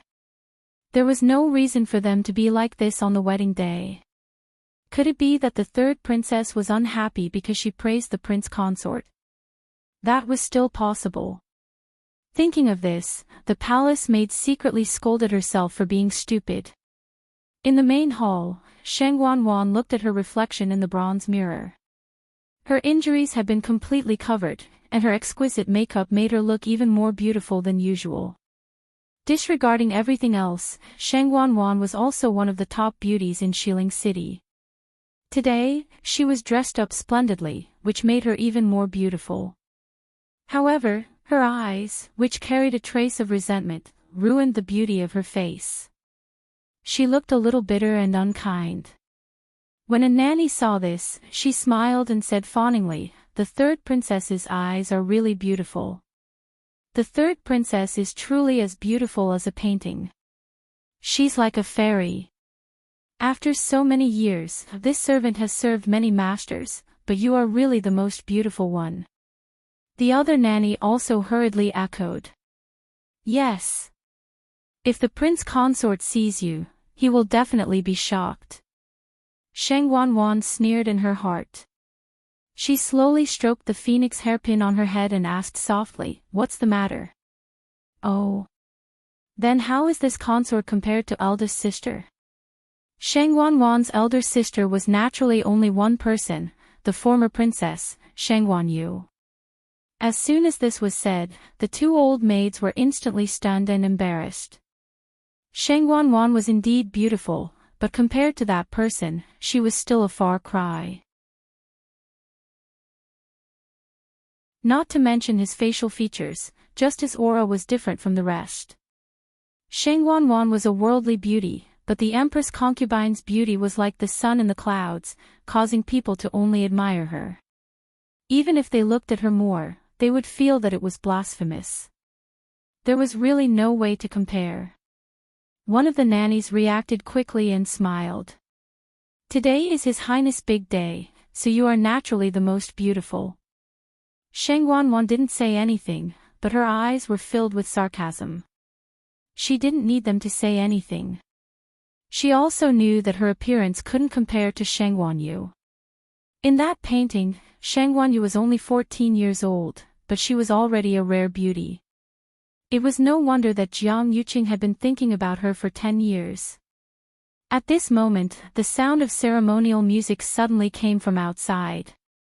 Everyone knew that it was the bridegroom's arrival. When the palace maid who had been reprimanded saw this, she hurriedly took 2 steps back and said excitedly, "Your Highness." After the prince consort entered the palace, he immediately dismounted and couldn't wait to marry Your Highness. Actually, there was still some distance between the palace gates and Huayang Palace Hall. She said this to highlight Jiang Yuqing's love for Sheng Wanwan. As expected, even the 2 old maids echoed her words. "It seems that the prince consort is deeply in love with Your Highness. He can't wait to welcome you back." Sheng Wanwan sneered in her heart when she heard this. Deeply in love. If they knew that Jiang Yuqing had fiercely slapped her yesterday, personally escorted her back, and even warned her for a long time, who knew if they would still be able to say such words. Sheng Wanwan lifted her wrist and covered her head with the red veil. The dragon and phoenix embroidered veil fell down, covering her eyes that were filled with mockery. Chani walked over and helped her out of Huayang Palace Hall. Jiang Yuqing had already arrived outside the hall with his men. Under the gazes of countless people, Jiang Yuqing walked up and stood in front of Sheng Wanwan, extending his hand. He said with a gentle expression, I've come to marry you." On the other side, everyone had already gathered in the plaza in front of Lang Kuan Palace Hall. This huge plaza was paved with white marble. At this moment, the officials of the Imperial court were standing on the left side, while the important people of the various sects were standing on the right side. Apart from that, there were also black cavalry soldiers guarding in all directions. There was still a red carpet in the middle, and it extended all the way up, crossing the 9 steps and reaching the entrance of Lang Kuan Palace Hall. The reason why the wedding was held here and the coronation ceremony was because the Tianling scepter was enshrined in Lang Kuan Palace Hall. Everyone knew that this was the symbol of the Tianling Emperor's authority. To the people standing here, the wedding wasn't the highlight of the day. They were more concerned about whether Sheng Wanwan could successfully walk up the 9 steps, enter Lang Kuan Palace Hall, and pick up the Tianling scepter. The steps that went up were engraved with dragon patterns, which were majestic and dignified. Standing here, one seemed to be able to faintly feel the suppressive aura it contained. If this place was already like this, then the power of the Tianling scepter in Langkuan Palace Hall was naturally even more unimaginable. As expected of a grand ceremony. This lineup is really grand. The people from Dragon Teeth Mountain and Chungshu Pavilion stood next to each other, so Mu Hongyu ran over to Chu Luiyue and the rest. Seeing this, she couldn't help but speak softly. Yi Ranran blinked and said, "What's this?" "Hongyu, you haven't seen anything more powerful." Mu Hongyu was a little surprised. More powerful? This was Sheng Wanwan's wedding and coronation ceremony. It was extremely grand. Logically speaking, this should be the highest standard. How could there be anything more powerful than this? Yes. Back then, Yi Ranran paused and looked around carefully. Then, she lowered her voice and said, "Back then, when the Empress came of age, it was even grander than this." Later, when the Empress toured the borders, there was also the Imperial court. Which one of them wasn't more powerful than this? Mu Hongyu widened her eyes in shock. That Empress is really so powerful. Even the ceremony for her coming of age was even grander than this. How powerful must she be? Of course. After all, the third princess is only a princess. How can she be compared to the Empress? Chu Luiyue listened from the side and smiled, but she didn't say anything. At this moment, a melodious horn sounded. The third princess has arrived. The prince consort has arrived. Mobile users, please browse and read. A better reading experience comes from the Love Network.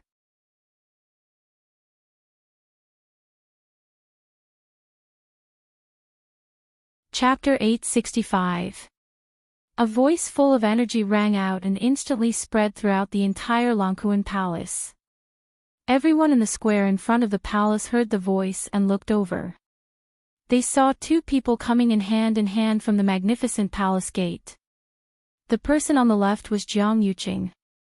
He was wearing a red robe today, and his collar and cuffs were embroidered with dark dragon patterns. There was a green jade belt around his waist that was as wide as a finger joint. At first glance, he was really handsome.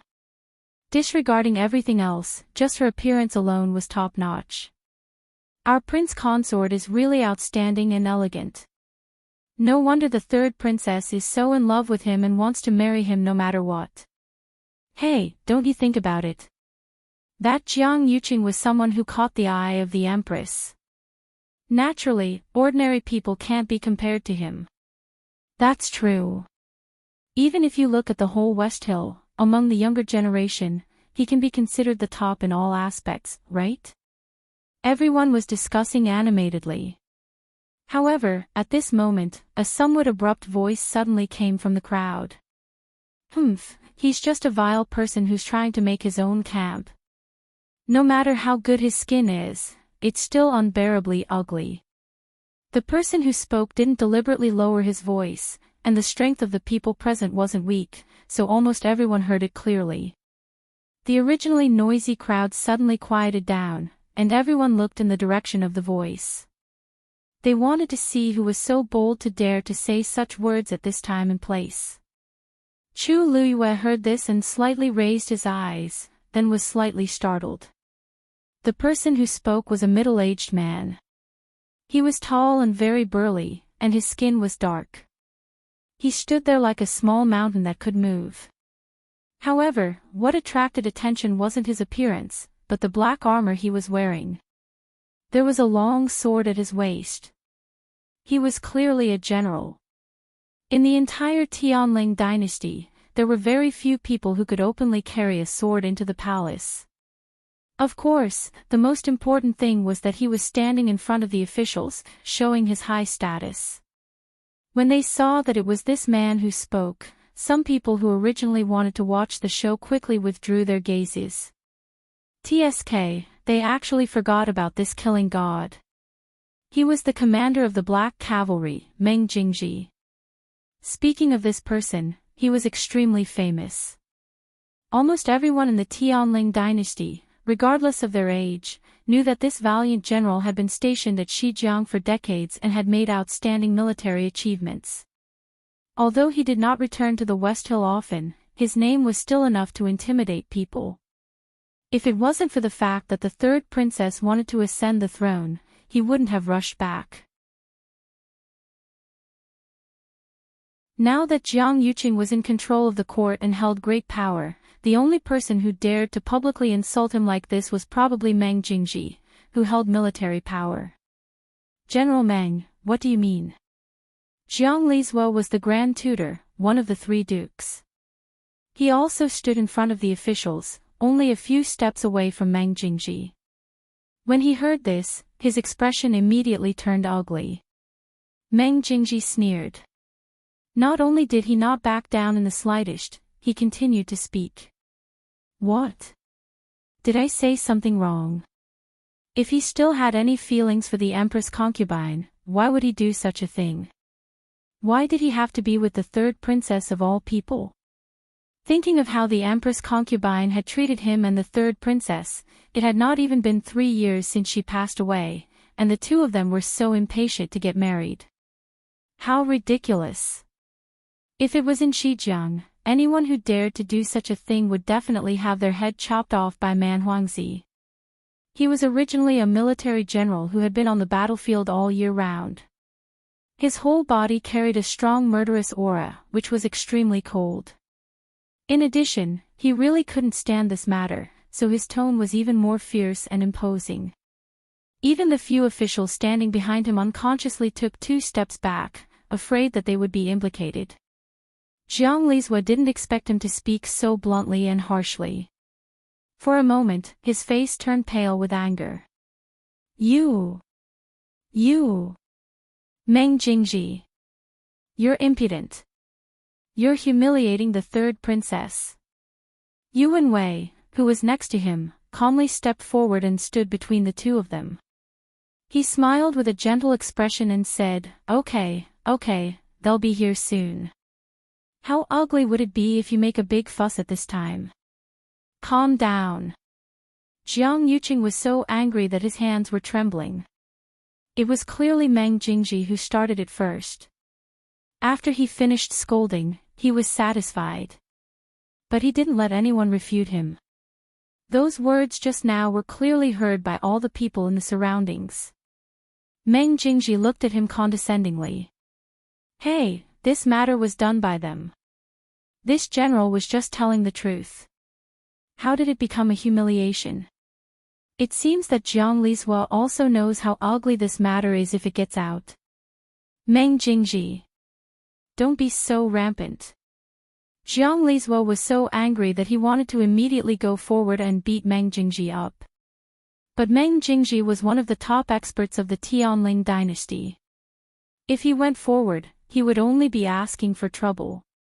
On the side, Yuan Wei stopped him while giving Meng Jingji a meaningful glance. General Meng, in the end, it's His Highness's big day. Please don't say too much. Just treat it as giving me face. Meng Jingji finally stopped talking. Countless gazes looked over, and Jiang Lizhuo only felt his face burning. He held it in for a long time and finally spat out a sentence with great difficulty. If you have the guts, then say these words in front of the third princess. This old man wants to see how arrogant you can be after today. This is the way of the ruler and minister, do you understand? Meng Jingji disagreed and smiled coldly. This general has always been loyal to Tianling. Ruler. Not to mention that His Majesty was still alive, even if he had passed away. It was still unknown whether third Princess Sheng Wanwan could raise the Tianling scepter. At this point, this small farce had finally subsided. However, the reactions of the surrounding people were different. Some were envious, some were happy, some were disdainful, and some were mocking. Although Meng Jingji was a bit suspicious of having an army for his own sake, what he said just now wasn't completely unreasonable. Jiang Yuqing was previously engaged to the Empress concubine, and it was even time to hold the wedding. He didn't expect that something would happen to the Empress concubine, and everything would change. Until now, it had actually been less than 2 years since the Empress concubine's death.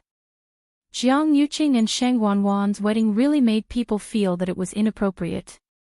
However, not many people dared to say this. Now that Meng Jingji had caused a ruckus, the atmosphere immediately became very awkward.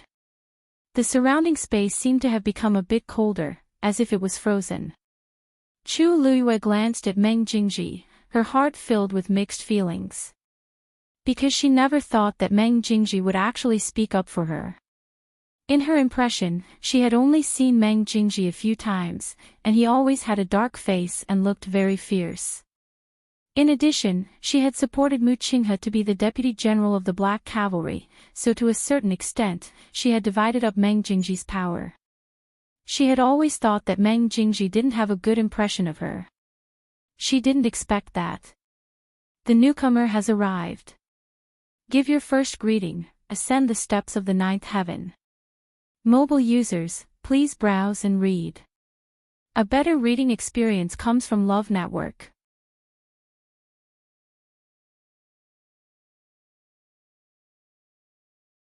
Chapter 866. At this moment, Jiang Yuqing and Sheng Wanwan had already walked over hand in hand and stood in the middle of the square in front of the hall. All the discussions had dissipated at this moment. Countless gazes were focused on the two of them. Sheng Wanwan was also dressed splendidly today. Her bright red phoenix tail trailed behind her. With every step she took, the golden threads buried in the cloud brocade material sparkled. Even though she was still covered with a veil and no one could see her appearance, just by looking at her attire, they could tell that she was very luxurious. Next, the two of them would walk up the 9 steps together and formally bow in front of Lankuan Hall. Logically speaking, since His Majesty was still alive, he should be waiting for the two of them in front of the door. However, because he was still unconscious, this step was omitted. Jiang Yuqing and Sheng Wanwan held hands tightly and stood side by side, looking like a perfect couple. Wan, let's go. Jiang Yuqing tilted his head slightly with a smile on his face. His voice was also very gentle. It was as if the woman beside him was the love of his life. Sheng Wanwan nodded lightly. No one could see her expression at this moment. The two of them walked forward hand in hand. Sheng Wanwan took the lead and stepped onto the first step. Jiang Yuqing deliberately fell back half a step to show his respect. No one could find fault with his every word and action.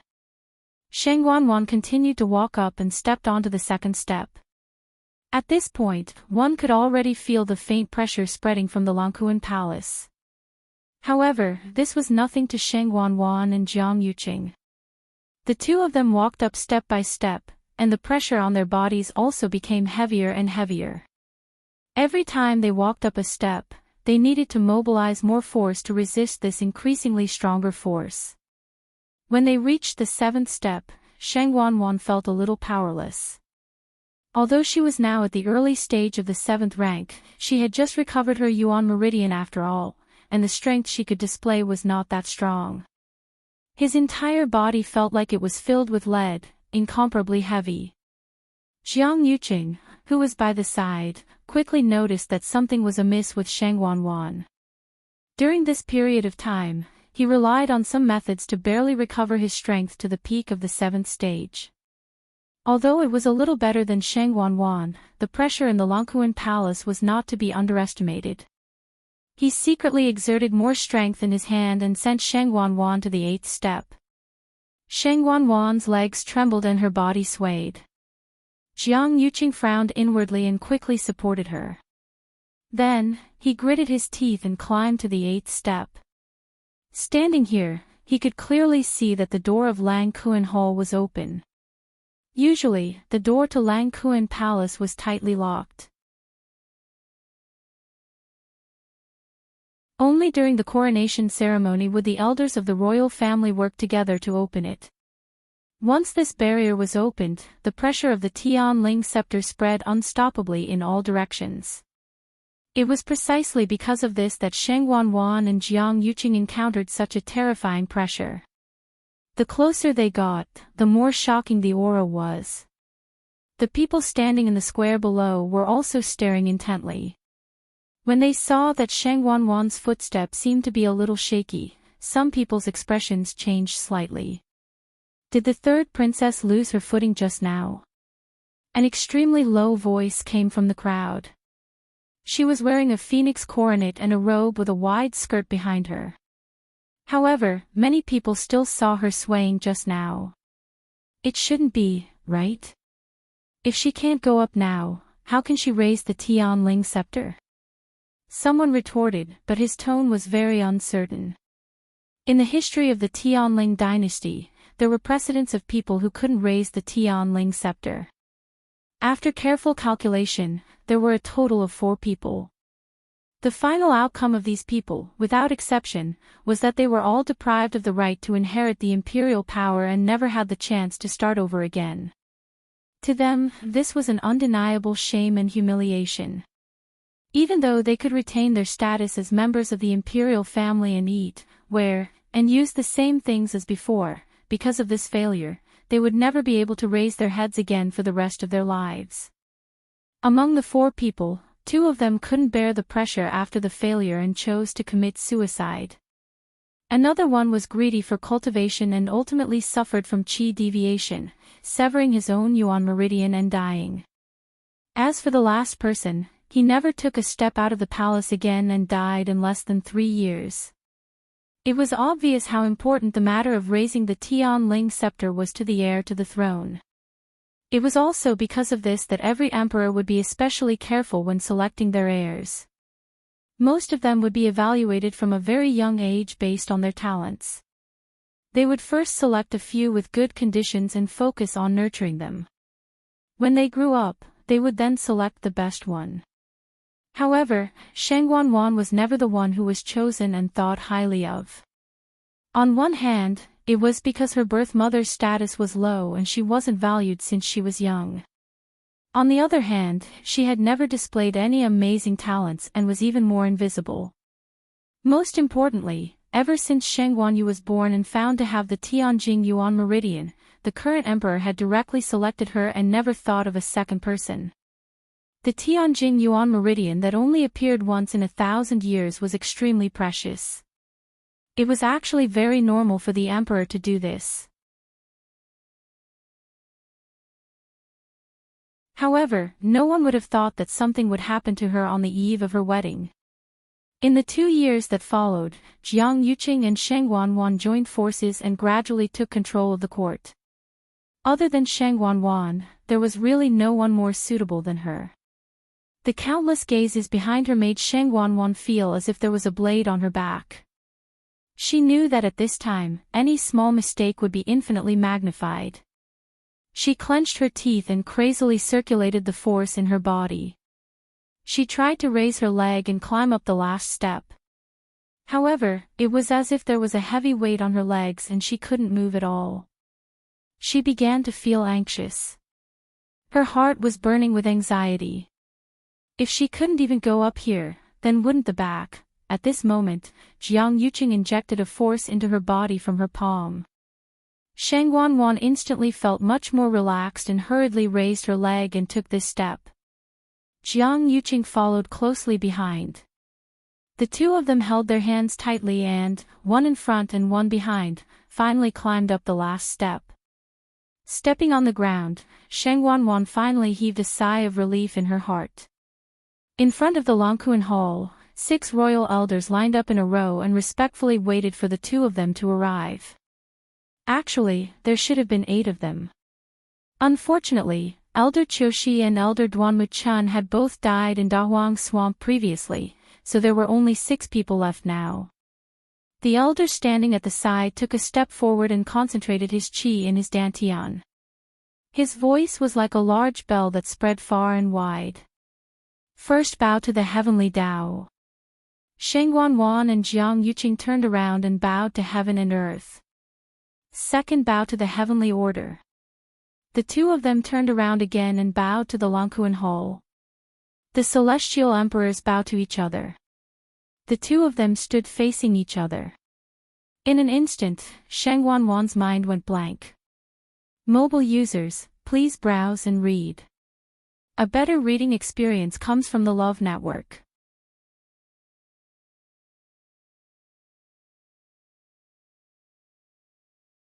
Chapter 867. She had been waiting for this day for far too long. She had thought that they would finally get married, but in reality, the man in front of her had never liked her in the slightest. The music of the ceremony drifted over. At this moment, she was the center of attention, high and mighty.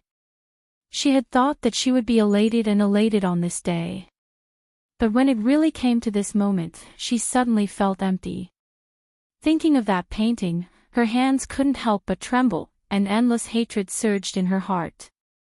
Jiang Yuqing was about to bend down, but he saw that Sheng Wanwan didn't seem to have any intention of moving.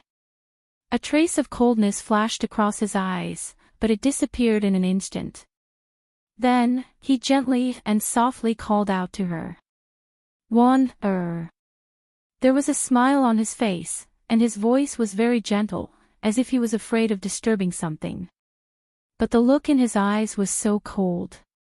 At this moment, Sheng Wanwan couldn't see his face clearly, and could only see a faint outline. But when she heard his voice, Sheng Wanwan's heart trembled unconsciously, and she felt a little scared. The fierce and cold way he treated her yesterday was still clearly engraved in her mind. She suppressed the emotions in her heart, closed her eyes, and finally bowed down for the last time. Seeing that she was obedient, Jiang Yuqing felt a lot more at ease, and almost bowed to her at the same time. The old man cheered. The ceremony is over. The crowd immediately cheered and celebrated. Firecrackers and fireworks were set off. The huge square was extraordinarily lively. But all of this sounded incomparably ironic to Sheng Wanwan's ears. Every word of celebration, every blessing, at this moment, seemed to have become a curse to her. What love, what sincerity, what deep love between husband and wife. It was all a joke. She had waited so long for this day, and worked so hard for so long, but in the end, she had married a man who had never cared about her. And this man had even proposed to another woman the day before their wedding. It was only because that woman was somewhat similar to the Sheng Wanyu he had studied for 10 years. We're finally together. A doting smile appeared on Jiang Yuqing's handsome face. He walked forward and lifted Sheng Wanwan's veil. Today, Sheng Wanwan wore exquisite makeup and a phoenix hairpin in her hair, looking luxurious and beautiful. Standing next to Jiang Yuqing, they were a perfect match. The third princess and the prince consort are truly a match made in heaven. Yes. Whether it's family background, appearance, or anything else, there's really nothing more compatible than this. The crowd was in an uproar. It was as if everyone was overjoyed. Is this considered a success? Mu Hongyu glanced at it and couldn't help but frown. She moved closer to Chu Luyue and whispered, Luyu, don't you think the two of them are weird? What was strange about it? That's right. Oh, I don't know what to say. Anyway, I just feel that the two of them don't seem very happy. Although they're standing together, they seem to be a little distant from each other. In short, it's a little strange. They don't seem to be a good match. It wasn't that she hadn't seen people get married before. Although the occasion wasn't so grand, most of the people who got married were very affectionate. Just by looking at each other, without saying anything, one could tell that they were really in love. However, Sheng Wanwan and Jiang Yuqing didn't feel that way. Chu Luyue smiled slightly. How are they not a good match? I think they're a match made in heaven. Seeing the two of them standing on the steps and bowing to get married, she felt a burst of joy in her heart. Fortunately, she didn't marry Jiang Yuqing back then. Otherwise, she would be disgusted for the rest of her life. Such a man was the best match for Sheng Wanwan. On the stage, Sheng Wanwan was also smiling. The two of them seemed to be very happy, but only they knew what they were thinking at the moment. Jiang Yuqing reached out and held Sheng Wanwan's hand. Sheng Wanwan felt cold all over and only felt disgusted in her heart. However, she didn't dare to forcefully break free and could only smile again. The two of them were equally matched in acting. For a moment, they confused many people who didn't know the inside story. In the eyes of most people, everything was going smoothly.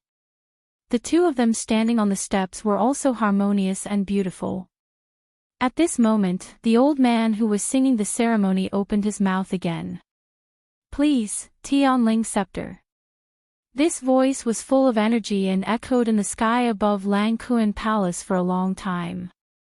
It was transmitted clearly to everyone's ears. Everyone's spirits were lifted. Immediately, they focused their attention and looked over. The remaining 5 elders of the Imperial family nodded and turned to enter Lang Kuan Palace. Countless eyes were focused on the door, eager and excited. They all knew that what was about to happen next was the real grand finale. Buzz! A deafening roar suddenly came from the Lang Kuan Palace. Many people were shocked and hurriedly used their force to set up a barrier in front of them. Swoosh! The elder who was singing the ceremony waved his sleeve and set up a silver barrier at the bottom of the steps, blocking this terrifying fluctuation. At this moment, the 5 elders finally walked out of Lang Kuan Palace. A huge square black crystal was moved out by the few of them. Then, it sat on the ground. Bang! A muffled sound. Almost even the ground trembled fiercely. That black crystal was half the height of a person, and on top of it, there was a scepter floating quietly. The lustrous glow shrouded it, and its appearance couldn't be seen clearly, but its power was shocking. Although a barrier had been set up in front of them, the people in the palace still found it difficult to breathe. However, at this moment, they couldn't care less. Everyone's eyes fell on that place. That was the symbol of the imperial power of the Tianling Empire, Tianling scepter. The old man who was singing the ceremony knelt on one knee. "Third princess, please use the scepter." Digression, 6 points, The Great Way of the Magic Doctor, 1/Grey Cutie Meng, 1v1 refreshing when without abuse. She went against the heavens to prove the devil's path. He cut through all obstacles just to protect her. He said, "You want the world, I want you." Mobile users, please browse and read. A better reading experience comes from Love Network. You're tuning into the LoveLore Library YouTube channel. We're so grateful for your support, and don't forget to subscribe to join us on this incredible journey through captivating stories. Your generosity through donations truly makes a world of difference, as it's the primary source of revenue that allows me to expand and enhance this channel for you.